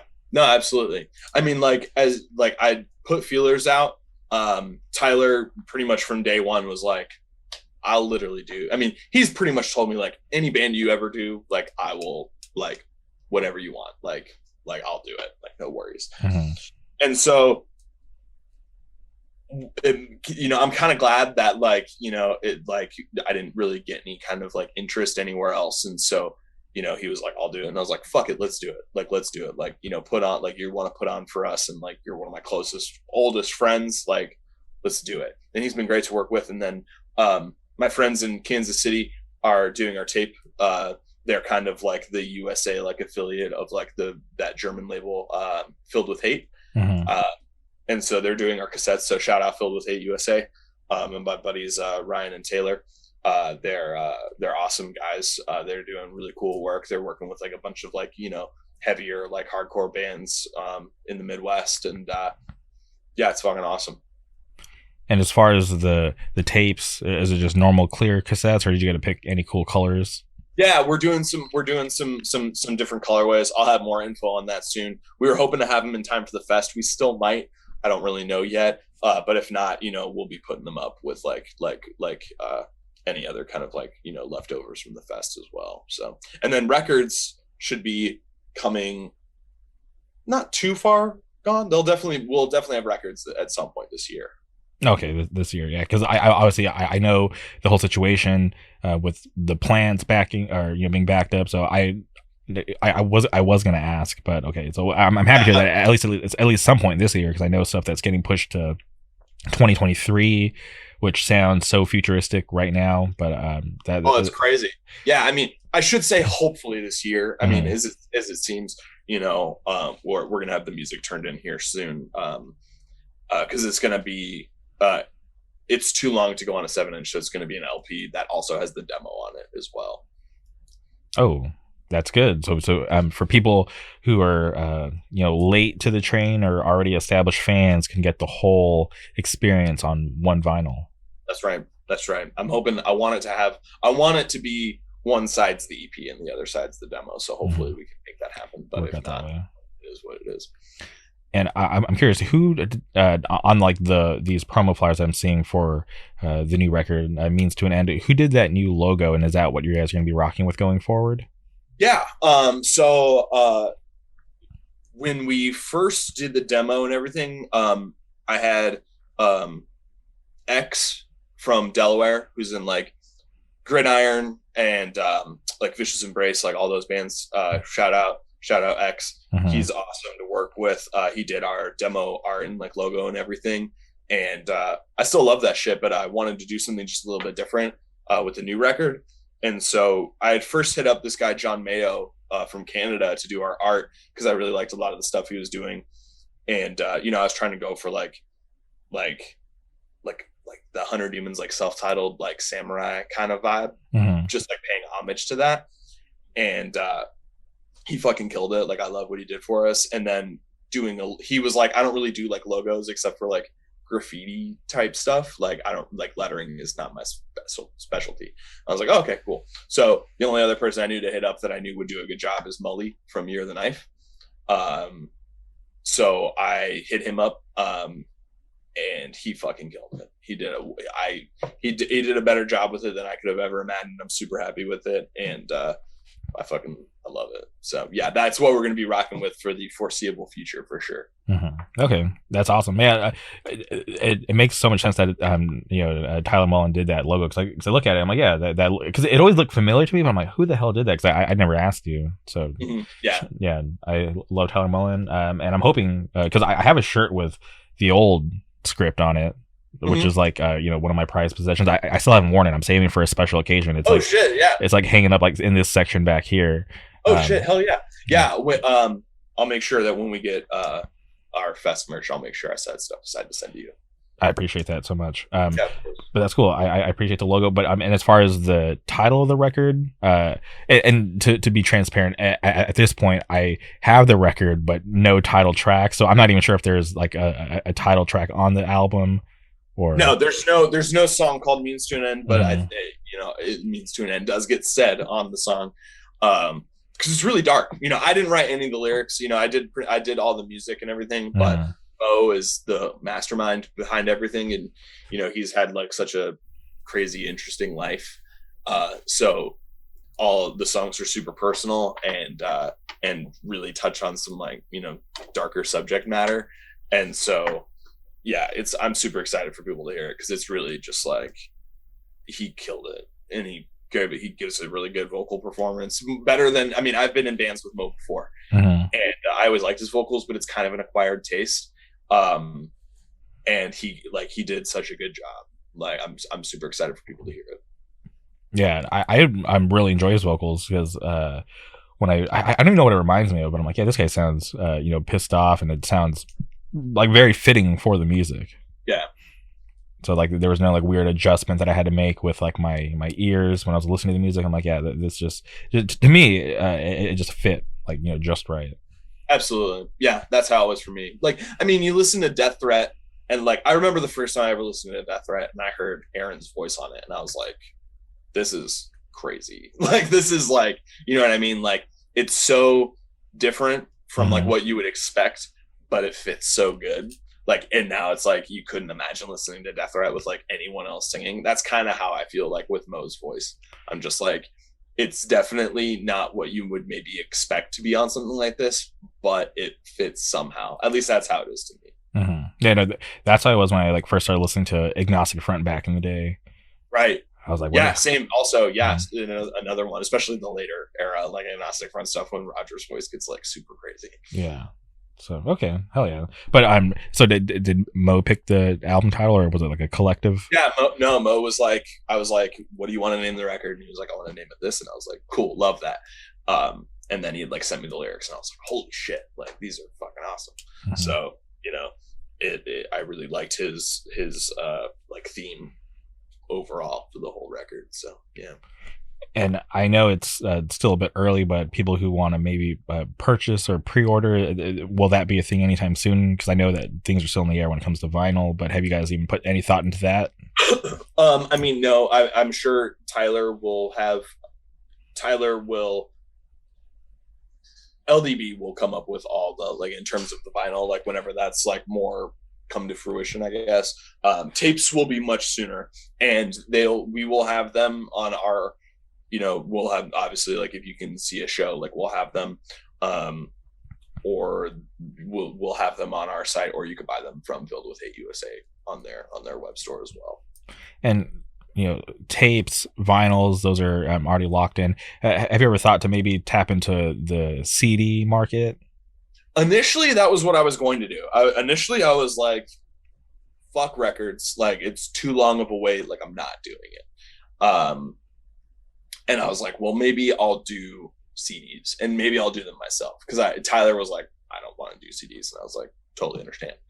And I'd even danced around with the idea of like me starting my own label and just doing like CDs. But then I was like, I don't feel like taking that on. Like that's just such like an extra like burden that I just don't have. Like, you know, I was in the middle of like buying a house and shit, and I was like, I don't have fucking time to like start a record label right now, you know. And so I just kind of folded, and I was like, you know what, just do the fucking vinyl. Like, just do it. Like, if you want to take the risk, like, I'm not going to stop you. Because he was down no matter what. And I was like, all right, cool. And then it wasn't until I found out that my friend was doing this like tape label that I was like, fuck, like, do you want to do our tapes? And he was like, yes, absolutely. So it all ended up working out. And I haven't really thought about, I've had like a couple people be like, are you doing CDs? And I was like, I don't know. I mean, maybe if there's enough demand, but as of right now, I haven't seen it. Yeah, I'm trying to think who like the last hardcore band that did like a major run of CDs that I could think of. Well, that new Foreign Hands record is like CD only. I'm pretty sure it's just CDs. Through Days. Yeah, through Days. Yeah, because I think the last CD that I got might have was from Within, because they were doing CDs for a bit. I'm not even sure if they did CDs for any of the newer stuff. I'll have to figure it out. But yeah, yeah. Shout out Days. Shout out Foreign Hands. Yeah, shout them out. Yeah, because I know they've been working on that for a minute, based off like some of the members that I follow on social media. So it's cool to see. Hell yeah, to see something like that come out. Foreign Hands was incredibly underrated. Really good band. All those dudes are super talented, and I'm super excited that they're getting like some fucking serious attention off this new record, because it's really fucking good. Like, I'm seeing people tweet about it or like talk about it that like don't really talk about music. Especially new music. Mm-hmm. So for them to like see, for like, I'm like, oh shit, like this is like reaching people. Like, that's cool. Yeah, and I'm always puzzled when a band that puts out quality music gets overlooked. I'm like, how does that happen? Like, it's here, it's easy. You know, some people are posting about it. Like I'm happy that those people are in tune, but I'm like, how is it being ignored by like the masses, when I know that if people just heard it, that they would like it because they love this type of style. Sure. I mean, I don't know. I mean, it's so crazy because Foreign Hands has been a band for a while too. Mm-hmm. And they like, you know, when the metalcore like revival was happening, like, you know, they were around, but like they weren't being like overlooked. And now that the metalcore revival is like dying out pretty hard, and there's only like a few bands that are kind of like big in that space currently, I'm glad that they're like gonna be one of them. Yeah, I want to see Foreign Hands go on tour with that band from Florida, Contention. Oh yeah, yeah.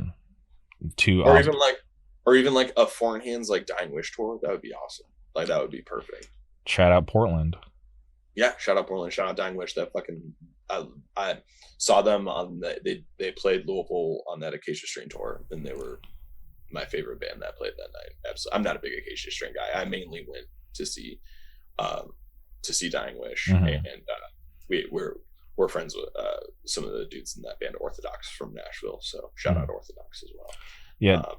Dying Wish was like super busy for a minute, because I remember I'm like, didn't they just play? They're back again. That's awesome to see them keep it up and doing things, especially for Portland, because I think of Portland. I'm like, who else is out there? Because I'm definitely not in tune with what's going on besides Dying Wish up there. I mean, the Pacific Northwest is such a strange place for me when it comes to hardcore. Mm-hmm. Like, because I mean, I really think about like the band, like the amount of bands that have come from there that I like, or that are worth like, you know, for me to like worth talking about, like, you know, because like coming up when I was young, you know, it was like, you know, Champion was fucking huge, and mm-hmm. like people really like Trial, and like looking back, both those bands are fucking awful, and I fucking don't ever need to listen to either of them ever again.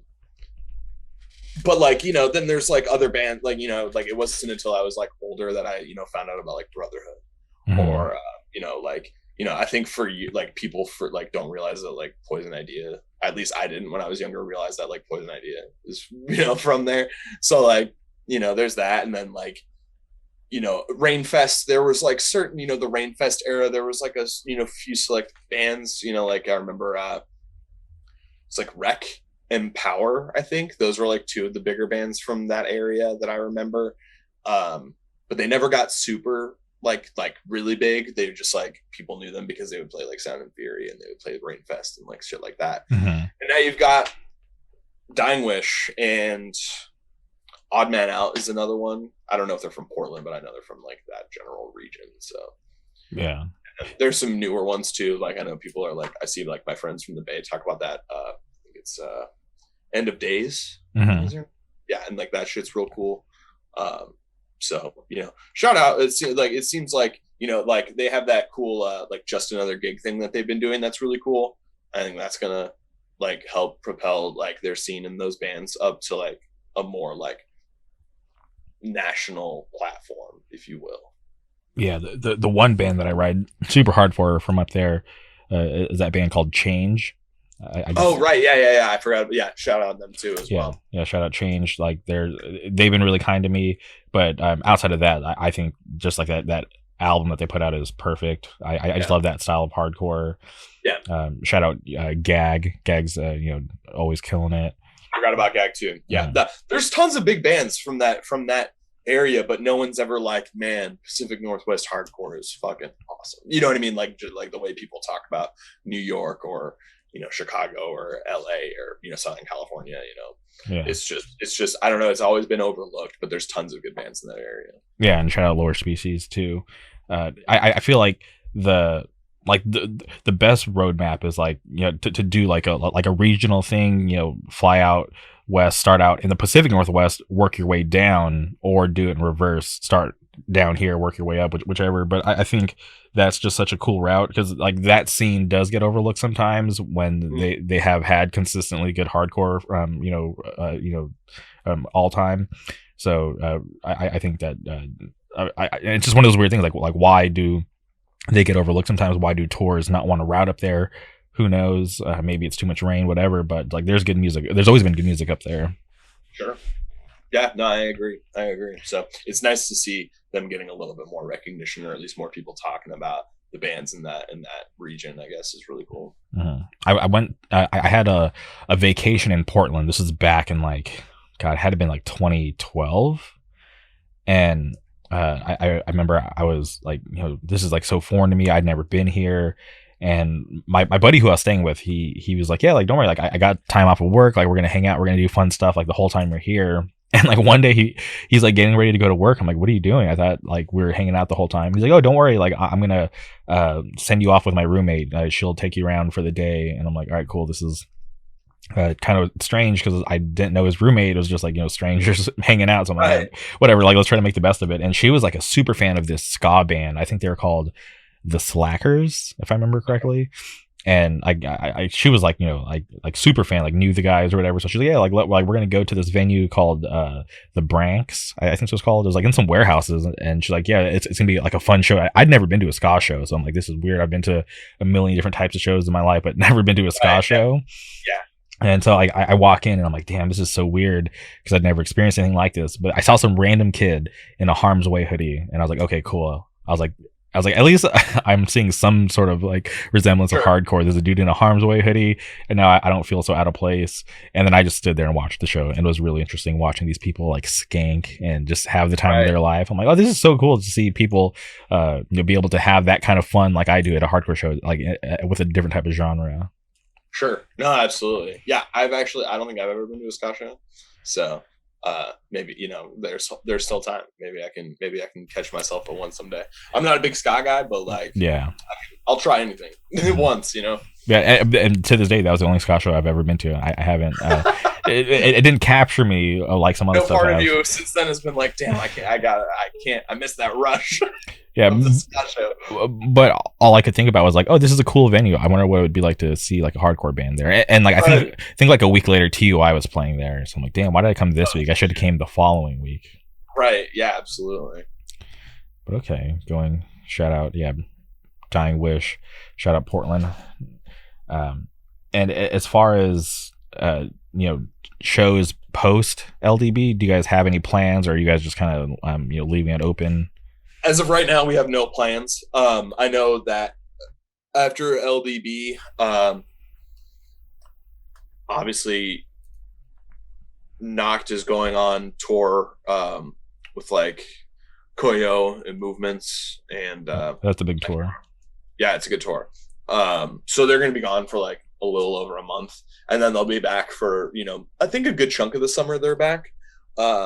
So we're definitely trying to. I want to get out and play. Like I want to, do like an extended weekend run kind of thing. If we could do one or two, like that'd be awesome. We have nothing concrete yet, nothing set in stone, but definitely something that I'm interested in, would like to do. Other than that, I'm sure there will be shows popping up locally that will jump on, and we'll try to play out as much as we can. But as of right now, they're like LDB is like nothing is set in stone after that. Mm-hmm. And I'm curious, earlier you mentioned about seeing these numbers fluctuate with the timing of these drops and then things kind of falling off. Are you concerned at all about how to keep people listening? No, I mean, unfortunately, being what it is, like we're never, like I said, we're never going to be like a full-time touring band. So like we'll play as much as we want. Like it'd be cool to like get asked to come do things in other places, because even Inclination, like they're not a full-time band, and they'll never be a full-time band. But they've had all these really incredible opportunities to go out and play, and so if we can even tap into like a fraction of that, that'd be awesome. I brought up the Spotify listeners thing. That's not something that I actively give a shit about, because I don't fucking care, and nor do I care about streams. I just care about putting out music that I like, that I hope other people like, if it's their thing, and that when we play shows, people have a good time. That's really all I care about. Like, I mean, that's all I can ask for. It's like, I'm never gonna, we're never gonna hit like crazy numbers, or I'm never breaking like the Billboard or anything like that. But like, it would be cool to, get it out there as much as possible, and see, who all likes it. That's more what I'm curious about. Like, do you like it? Do you hate it? Like, either way, I'm cool. Like, I just want to know, Well, over here, I'll be banging the Two Witnesses drum like I have been since the demo.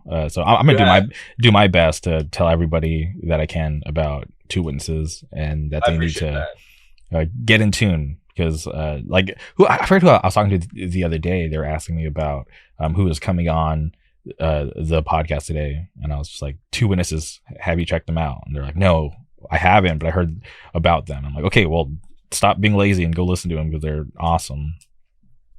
There's a reason you're here today, not just because we're friends, but because I believe in the music. I love the music, so I want people to know and to be able to have it on their radar, so that they can go check it out too and have their own opinion. Sure. No, I appreciate that. Yeah, no, you've been like our number one champion outside of like our immediate friends group, like, you know what I mean? Like, and I'm really grateful for that, for sure. Okay. Well, I appreciate the talk about the band, the new record that has me excited. I'm happy you're here for that, but I would be remiss if I didn't talk to you about some Marvel stuff. Sure. There's a lot going on. There's some shade thrown your way. I felt you were throwing some shade out there. There's a tweet. I'm paraphrasing too, because I can't remember what you tweeted exactly. But you're talking about wanting to listen to more Marvel type of podcasts, and I'm just like, dude, I wonder if he even listens to the Tyler Short and Jamie K episodes.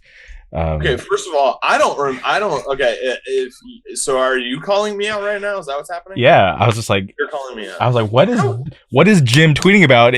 One of his closest friends, Tyler Short, does these awesome podcasts. He should be listening. Why is he looking for more? This should be enough. I need to make sure that this is something that I actually said. Because I don't know that I don't remember ever tweeting anything like that. So let's see. All right. Jim is live looking up his tweets. I am. I'm literally looking at him right now. Either way. So here's the thing. I love Tyler. Tyler's a great guy. I talked to Tyler. Like, after Eternals, I called him. Like, we talked on the phone, like, until like 1 a.m. Like, for like an hour and a half or something like that. Mm-hmm. And I talk to Tyler about stuff like that when I see him and stuff. But Tyler's also very passionate, to say the least. That's like my nice way of putting it. Tyler's very passionate about his opinions and whatnot, and so can I be. So for me to listen to the things that he says on your podcast sometimes, and for me not to like jump in or be able to rebuttal, I can't put myself through it, because we don't always agree. Like, he is thoroughly Team Cap. Like, he has been, like, since Civil War. And I'm, like, thoroughly Team Iron Man. I didn't know that. Yeah. So, like, we have a lot of differing opinions on things. Mm-hmm. So there's that. But like, yeah, no. So it has nothing to do with like you. Like I could talk to you and listen to you talk about it all day. And it's not even like no diss to Tyler, but like in my free time, listening to his strong opinions without me being able to either chime in or whatever. It's like it's more frustrating sometimes. Because I think I tried listening to the Black Widow one and I was like, I don't agree with a lot of what he's saying right now. That's amazing. I don't remember specifically what, but there was like times. So then every subsequent episode that comes out, I'm just like, don't do it. Don't put yourself through this, man. You know, unless it's like something that I know that we're going to agree on. Like I'm sure we totally agree on. I'm sure we both have the same things to say. But like I was, you know, when we both were like Eternals was not good and we didn't like it, like that felt good because I was like, I really hope he didn't like it. Or, you know, I'm sure he felt the same. And I'm sure we both really like, you know, like No Way Home and, you know, I know we both really like Shang-Chi and like Hawkeye and all the subsequent things, but there have been things like Black Widow that have come out that are a bit more polarizing where I'm like, all right, you're being a little bit too nice. You're being a little bit too kind. Okay. You know, or just maybe we have different opinions on like, you know, bigger points of the storylines. So, but yeah, so that's why it has nothing to do with you or like not wanting to, you know, to whatever. It's more because I've known Tyler for so fucking long. And if I can save myself any of that pain, I will. That's amazing. Do you know where you were at when the new Doctor Strange trailer dropped? I think it was during the Super Bowl. Yeah, so I like was off and on watching the Super Bowl, not paying attention super hard. Like I had it on the background, like while I was doing stuff. And then I got on Twitter and like someone was like, oh man, that Doctor Strange trailer was fucking sick. And I was like, oh fuck, it's out. Like I like didn't even realize it. So then I immediately like turned off whatever my wife and I were watching and I like pulled up YouTube and I was like, put your phone down. Like we need 2 minutes. We're watching this. I like put it on. Like obviously, I'm just sitting there like, the fuck, this is crazy. And there's so much to unpack. Like I still don't fully understand. Like I've been tempted to watch some like Easter egg like breakdown videos, and I haven't done it yet, just because I'm almost kind of wanting to be like in the dark a little bit, like about what's gonna happen. You know, I'm super interested to see what's gonna happen with Wanda. I'm excited to see if we're going to be introduced to, I think, you know, that they were, you know, is this where mutants come into the MCU, you know, like things like that. So I'm pretty curious, but I also kind of want to avoid spoilers, at least explicit ones, or even potential, you know, ones. But I don't know. What are you excited? Did you like the trailer? Oh, 100%. I'm dying for spoilers, if I'm being honest. You're dying for spoilers? I'm dying for spoilers. Yeah, I follow this very specific YouTube channel, and the people over there do like a really great job of like breaking things down. And I almost think that they're like shills for these companies because they make these predictions that have been so accurate over the times that I'm thinking that they get like, you know, information, you know, before the general public, because it's like. And granted, like a lot of this content is like out there, like there's like source material and stuff, but for them to like be so spot on all the time, I'm like, yeah, these guys must be shills. Like I gotta, which is fine. I like it because it just has me wondering, like, okay, is this prediction gonna be right again? Which YouTube channel? It's this channel called New Rockstars. Yeah, New Rockstars is really good. Yeah, I like them. Yeah. I like them a lot. They're probably my favorite one. Well, that or like I'll watch like Nerdist stuff. Just they do a really good job of like breaking down stuff as well. Because like I had to like we watched The Witcher. Okay. On Netflix. I don't know. Have you watched The Witcher? No, I'm not in tune. You know, I always talk to my buddy Nate because he's really into the video games. I'm like, damn, like should I watch the show? Should I play the game? He's like, you should do both. Like they're fucking awesome. Right. So I never played the games and I had never seen the show. And my wife was like, will you watch this with me? Like it'd be fun for us to watch together. And I was like, sure. And fuck, it's awesome. It's so good. And I'm not like a big DC guy. Like I don't think I've seen any of the DCEU movies. Like I really don't think I have. So like I've never seen like Man of Steel or like any of that shit. But Henry Cavill is like the main protagonist of The Witcher, and he's fucking awesome in it. And the show rules, but it's hella confusing. Like especially the first season, like there's so much time hopping and like weird timeline stuff that doesn't get explained. That is like you almost have to be taking fucking notes to be like putting shit together. Cause like me as the casual watcher had no idea. So I was just confused. So I watched New Rockstars did like a breakdown of the first season, and it made everything just really like, oh, okay, this makes so much more sense now. Like, thank you for just telling me, you know, because I don't feel like I should have like a history degree to be able to like break down your fucking TV show. But yeah, I love that shit. I started that when WandaVision came out. When WandaVision, I had never done like recaps or like episode breakdowns or like even like movie like Easter eggs, like stuff like that. Like I never did any of that. It wasn't until WandaVision where I was like wanting to know more, and that was when I discovered like the Nerdist like breakdowns, and that kind of came my like holy Bible. And then last spring I was like even asking, you know, a couple of my friends like, do you like have any YouTube channels you recommend me? New Rockstars was one, and I really liked them as well. But my favorite YouTuber in that realm is this guy, Cosmonaut Variety Hour. Okay. Never heard of him. I gotta check him out.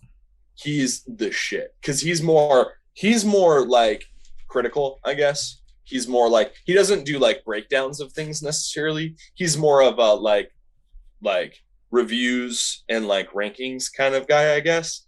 But he's far more objective. He's like he's the type of person to be like, I love the MCU, I like, but there's a lot of fucking shit wrong with it. And he's not above making fun of it, and like, you know, so it's nice to have that polar like opposite, you know. And he's very critical, and even if I don't always agree with him, like I still appreciate his perspective. Yeah, for sure. I think that's really important. Yeah, absolutely. Like he broke down, like I remember he did the like after Falcon and Winter Soldier, which I really liked. I thought it was great. And he was like, I did not fucking like this at all. And I was like, oh shit, tell me more. You know? You know, I can appreciate that kind of thing, because like I think it's easy for people to, especially, you know, Star Wars fans, etc., to be like almost like too gung-ho about it. Like, hey guys, like there's a lot of flaws here. Like we should talk about them. You know what I mean? Yeah, there's when Game of Thrones was a thing, I would love, because I would, you know, watch it not live, but I watch it like, you know, day of whatever, and then there was like this podcast where like the guys would do like a live you know, recap, but then like, you know, the upcoming week they would do like a complete breakdown comparing like the events of the episode to like, you know, things that happened in the book, and they would go so in depth, because like I had read the books, but the type of knowledge that these two guys had were like, you know, way crazier than what I had even like, you know, retained. So to be able to hear like, you know, two well-educated guys break down like this thing that I love, it just made me enjoy it that much more. And then I followed up, and I did it also with Westworld, because I was gearing up to do this Westworld podcast with somebody pretty cool, but then I felt like I got too much knowledge, because when I started talking to this person, I had like a whole like breakdown of like everything that I wanted to talk about, and this person was like, I don't even know half that shit that you're bringing up, so like I don't think we should do this. So I'm like, oh, this is crazy, because you put me on to Westworld, and I just became like this obsessed junkie about it. So I think it is fun to just kind of you know, hear obviously like different perspectives, and then find out like these little things, like these little nods that you would have just overlooked if you didn't you know, watch these types of videos or hear these types of podcasts that, you know, these people caught that you didn't catch. Right. Do you where do you stand on Game of Thrones? I think hold on, I gotta you know, take a breath before I say this. I think season 8, it is what it is, right? I don't think that season ruined the entire series. Like, people gotta kind of take a step back and realize that the people behind the show, they were getting pressure from every which direction, right? Because they had surpassed the story in the books, right? And I felt that they were kind of left kind of out there, you know, to kind of take the heat, because they're going to have to write this ending that technically doesn't exist, right? Because the you know, writer is still writing, as far as we know, still writing the final book, still writing the ending. So I think they were kind of like these like scapegoats, like, all right, cool, go do that ending, and let's see if people like it, and if not, maybe like they'll change it in the books to try to make people happy.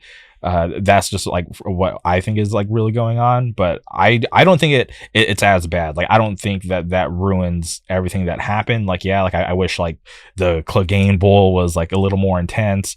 I wish certain things happened, but they just wanted to get out, right? So because they wanted I think it was and this is like me trying to remember from years ago. I think HBO wanted a longer season, but I think the DBs like they just like wanted out, which it's very evident that they wanted out. Yeah, so Very fucking evident. yeah, so like I don't like I don't write off the whole series just because season 8 wasn't what we wanted, if that makes sense. Okay, yeah. So I remember when it first aired, I had the same mentality of like, oh no, the show didn't do what you wanted it to do, like whatever. But I also realize now that it's like it's fucking bad. Like the last season's bad. Like overall, like there's not much that there's really not anything that happens that I'm happy about. And I agree. I don't think it ruins the show for me, but I struggle to recommend it to people. Like if someone hasn't seen Game of Thrones, it's hard for me to be like, you should watch it. It's great up until the very end, and you're gonna like imagine. Okay, so like if you're like us, where we put years into this thing, right? And sure, it didn't maybe end the way that we had hoped it would have, or that would have made more sense. But imagine if you had just found it and you binged it straight through and you were like, damn, everything about it is really great up until like the last 2 seasons. Because it's not even that season 8's bad. It starts to get worse noticeably in like season 7. At least I think it does. But that's because I think past season 6 is when they ran out of source material. And like to your point, DB, like they do a really good job. They did a really good job of taking from the source material, but when left to their own devices, not so much. They didn't do a very good job, but that's also not their cup of tea, and I totally understand it. And George R.R. Martin has a little bit he's very much at fault here as well, because I'm sure that they had hoped that when they first started making the show that they would have the books, but like if you look at the release dates of the books, it was like 2 years between the first like 3 books, and then like 5 years, 7 years, and like it's been like 8 or 9 now at this point since the last book. So it's like, holy fucking shit, dude! And he still owes us 2 more books. I think he signed on to do like there's 2 more books in the series. So like it's not even fucking close to being done yet. But there's just like lots of things about the last season that drive me nuts. Like obviously, even when after it first finished, and I was maybe a little bit more nice to it, my main criticism was that it felt rushed, because obviously we used to watch, it would take an entire season for like to see like these people on a journey get from like one place to another, and yet now in season 8 you're getting it in like an episode or 2, like across the world. And you're just like, what the fuck happened in between? Because before we would watch a whole season of this, and this scene, like you're just gonna do that. And then just like the blatant character assassinations, like just people doing things totally out of character. Like Jaime Lannister has maybe my favorite character arc in the entire series. Like it's fantastic, and the way he goes out is so fucking dumb, and like undoes everything, undoes literally seasons of work for no fucking reason, doing something that like, why would he go do that? Like he like becomes not a piece of shit. He's in love with tall broad, what's her face, I can't remember her name. Bren, right? Yes. He's like in love with her, and then just like leaves to go die with Cersei. Spoilers, sorry if you haven't watched the show. Leaves to just go die with her. Like, why? Like that was dumb. Like I don't think that would have been in his character to do that fucking at all. So it just made no sense. And then like maybe I could accept Daenerys and her turn to fucking madness if it had happened more gradually, maybe over time. But it feels really polarizing because it seems like it just happens in a fucking episode, like a light switch is like turned on, and it's just for me to buy that. It just seems lazy, you know what I mean? there's other things. Tyrion becomes kind of like just like a fucking like wet mop towards the end of the show. Like no backbone. It's not really witty. It's just kind of like more frail and like whatever.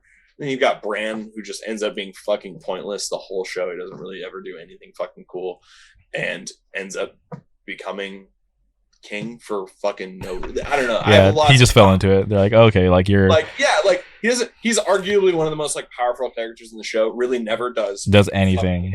Literally never does anything, and then just becomes king because it just like I forget. I don't even remember what the fucking reasoning was, but it was so dumb, and like. Yeah, there's fucking issues that like I can't get past, or I can't chalk it up to being like, oh, it didn't end how I wanted it to. Like, no, these are all bad decisions that you all made. Like, even if there wasn't source material to go off of, like, why did you do these things?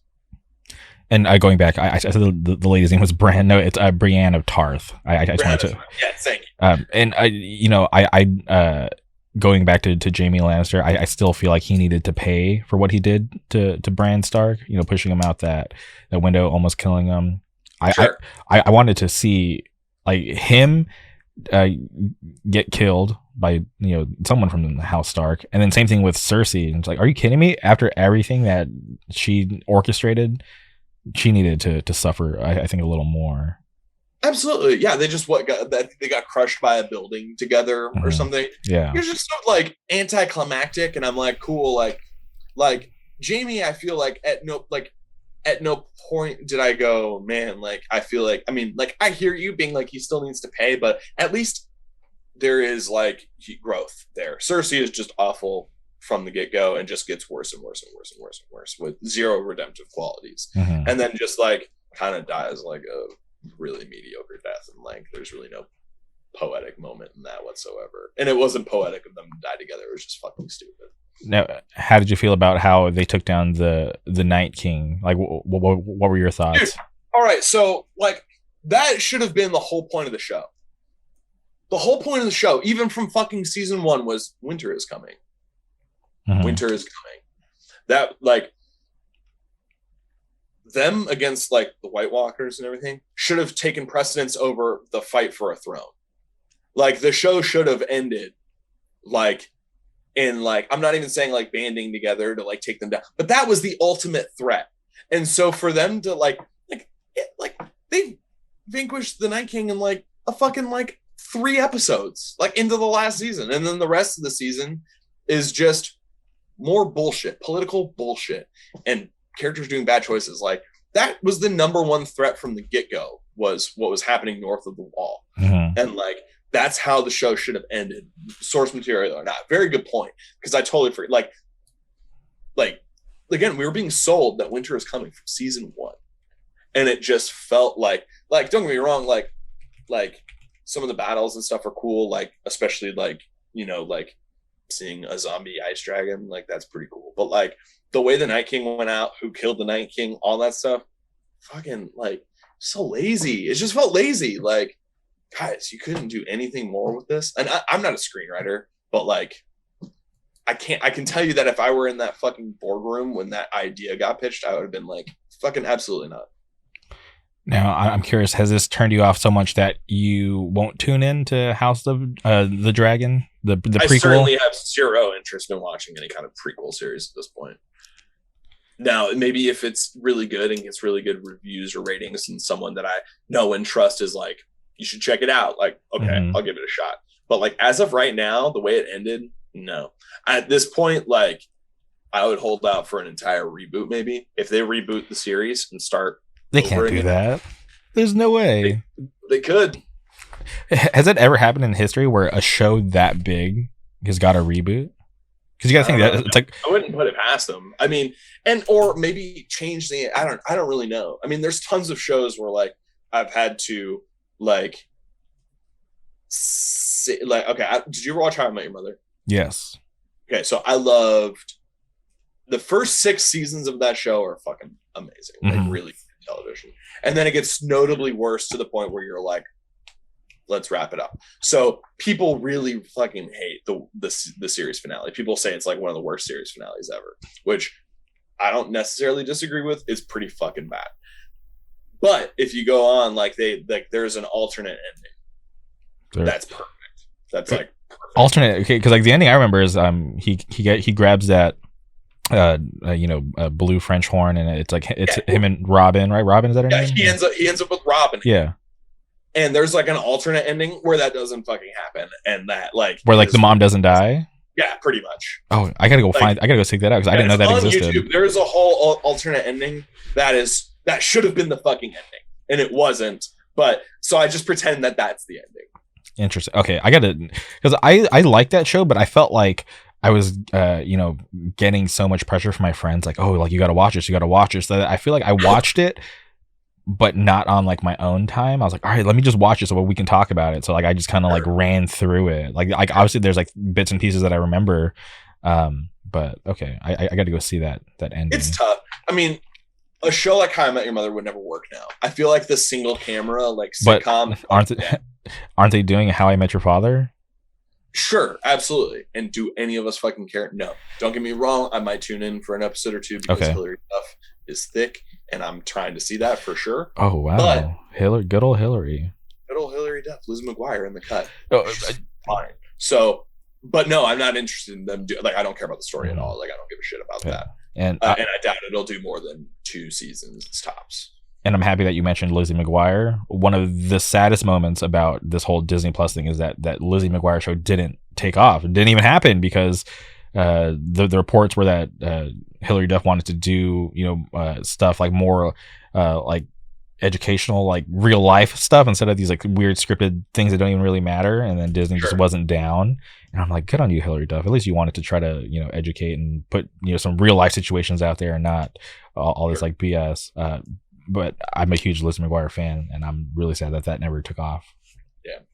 But also, outside of like Cobra Kai, when it comes to these like nostalgic reboots or whatever, like I don't think anything has been that successful. Yeah, no, I mean Cobra Kai, honestly, on paper shouldn't work, but apparently it's great. I haven't watched it, but I've heard nothing. You've never watched? Wait, were you a fan of the movies at all? Like Karate Kid? Yeah, of course, but I just hadn't watched it. Probably because I assumed it was going to be bad. But I have heard that nothing but good things. There's so much fucking shit that I'm behind on that I'm like playing catch up with. Like we're watching Succession right now. Like that's what we are like. Like we did The Witcher like both seasons in like a week or two, and now we're catching up on Succession. And have you watched Succession? No, but I've heard good things about it. It's fucking awesome. It's so good. That, and then we've been watching Righteous Gemstones, which is fucking hilarious. I love Danny McBride so much. Did you ever watch Eastbound and Down? Never. Never? Oh fuck. Eastbound and Down, great HBO show, but it's like the new Danny McBride show with like what's like the dude's name? Adam from Workaholics. Okay, I don't know his full name, but I know who you're talking about. But it's like he's in it. John Goodman's in it. Like it's fucking awesome, and it's so fucking funny. Like holy shit, it's fucking funny. So we've been watching those, and so like as well as the new season of Love Is Blind. So we're really powering through that as well. There's only so many hours in the fucking day, but like Cobra Kai, I will probably end up watching at some point. I feel. Okay, I hope that you do, because when I watch that show, it blows my mind. It like how they're able to do so much good, and it just kind of just I like makes me wonder about these other shows. I'm like, how can this show that started as a YouTube Red original, right? It started as a YouTube show. Like, oh, I didn't know that. Yeah, it was originally it was originally on YouTube Red, and it was just so successful that I'm pretty sure Netflix just bought it out and they're like, hey, come do it over here. And it's just, and I'm a huge fan of the Karate Kid, and I've felt like they've done the movies so much justice, and it's like not corny, and it's crazy how they're able to just do so many things right with this, and they continue to do it right. They're like season 3 just aired back in January, or was it season 4? I'm pretty sure season 3 if I remember correctly. And it just still like the fact that, and I feel like the fact that with the timing and that a lot of these actors and actresses are still alive, that they're able to kind of pull back and bring these people back into the fold. I'm like, this is the perfect timing. I don't know if it could ever happen again. So it's just like amazing. Yeah. So yeah, so just at some point, whenever you have time, you should definitely have that on your list. Right. Yeah, and I'm slowly like paring down. I'm watching The Mandalorian for the first time. Oh, Mandalorian. I got to show you this. And I've talked about this on this other podcast I do, but I'll announce it here. March 26th, From Within Records Showcase, I'm doing a Beskar collab tee, and it's a Mandalorian design. I'll show you off camera. Oh shit, hell yeah. Yeah, so I'm watching Mandalorian for the first time, but I like watch it after my wife goes to bed. Mhm. But I can't stay up as late as I used to, so I'll like fall asleep like towards like the end of an episode and then have to like rewatch some of, you know what I mean, that kind of thing. So like it's taking me a little bit longer than normal. But I'm really enjoying it so far. I get why it's so popular. Yeah, I need to watch the Book of Boba Fett. I had told Tyler, our good friend Tyler, he was like, "Hey, text me when you watch it." I never texted him because I never watched it.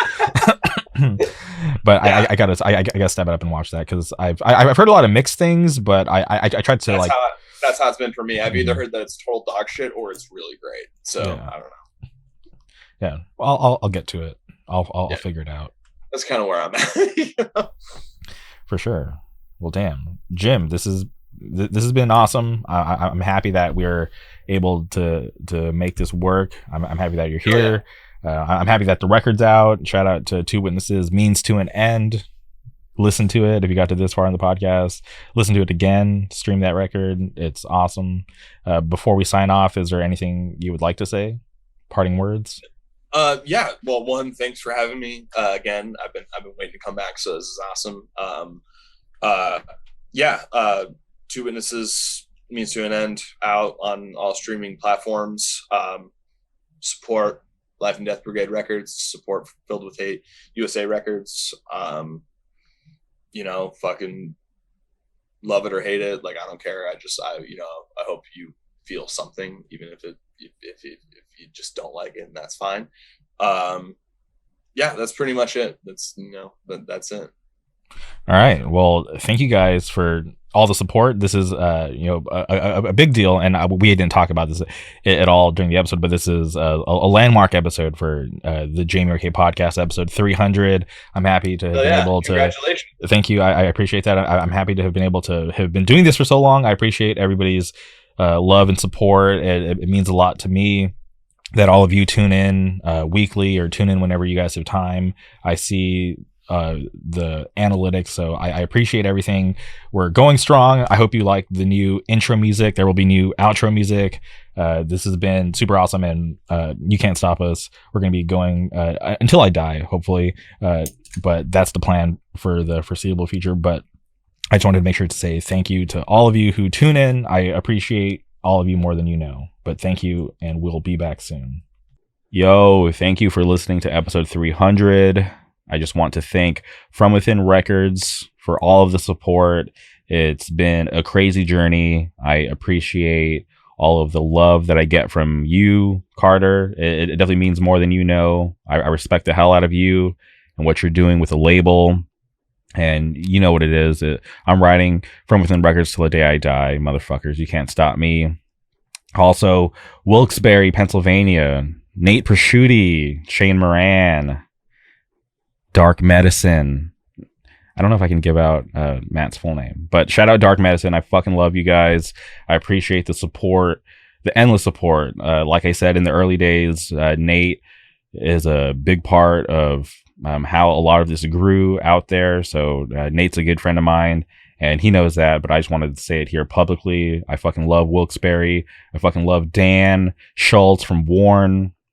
Ryan Savitsky from One Step Closer. Shout out One Step Closer. Caleb. Shout out Bizarre Skate Shop. Ross. BT. Tommy. I love the whole crew. Shout out Clemo. Ripped Away. They're keeping it going strong. Mad support from them. There's just so much going on out there in Wilkes-Barre. So much cool shit. I love that place. I want to move there. I don't think I've ever said that publicly. A lot of people down there know that that is the case. I seriously love it down there. Market Street Bridge. I wish I could see that shit every day. I want to go eat at Circles, Jerry's Pizza. Shout out Feet First Productions. Jeff, our legendary trip to Perth Amboy. I'll never forget that shit. You're always great to me whenever I'm out there. I appreciate you so much. You have no idea. And I know I'm forgetting somebody else from out there, and it's going to kill me when I post this and it comes into play. But shout out everybody out there in Wilkes-Barre doing awesome things. I got to shout out Bob Wilson. I know you stuck your neck out there. Let me set up at the fest, just coming on the podcast. I still got to get you and Greg back on. I know things didn't work out at the beginning of the year, but I have a ton of respect for you and what you do. Happy to be able to call you a friend. I appreciate you so much. Shout out Payback Mafia. It is what it is. Joe Hardcore.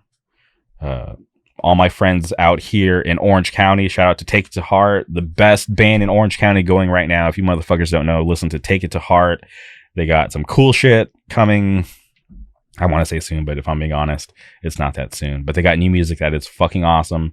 Shout out Take It to Heart. Shout out to Josh from Florida. Go listen to Give Blood podcast. We're handling that shit. It's fun. We're doing cool conversations that have to do with mixed martial arts and hardcore. We're going to Chicago together. Crazy shit. Shout out to, God, there's just so many people. Shout out to Florida in general. FYA. Shout out to Contention. Shout out Point of Contact. Rest in fucking peace. I wish we could get another Point of Contact set. Jose, you know, I'm always bugging you about that shit. I love that band so much. Straight Edge Till the Day I Die. The Bay. Shout out Drain. Shout out Printhead.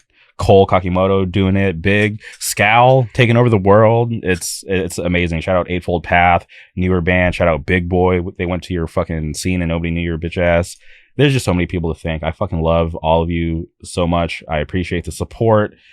You guys probably will never know how much I really appreciate you, but 300 episodes down in the books, and we're not stopping. We took a little break because we wanted to time it right. We wanted to take down Smirk. We wanted to take down Kanye West, Donda 2. Means to an end. Better than both those records front to back. But we're not stopping. March is crazy. We got a bunch of cool guests. We got younger bands, established bands, cool people that I am lucky to be able to call my friend. I love everyone so much for your support. It means a lot to me. And I just am so happy that we made it here. We can't be stopped. They try to take us down. Nobody can stop us.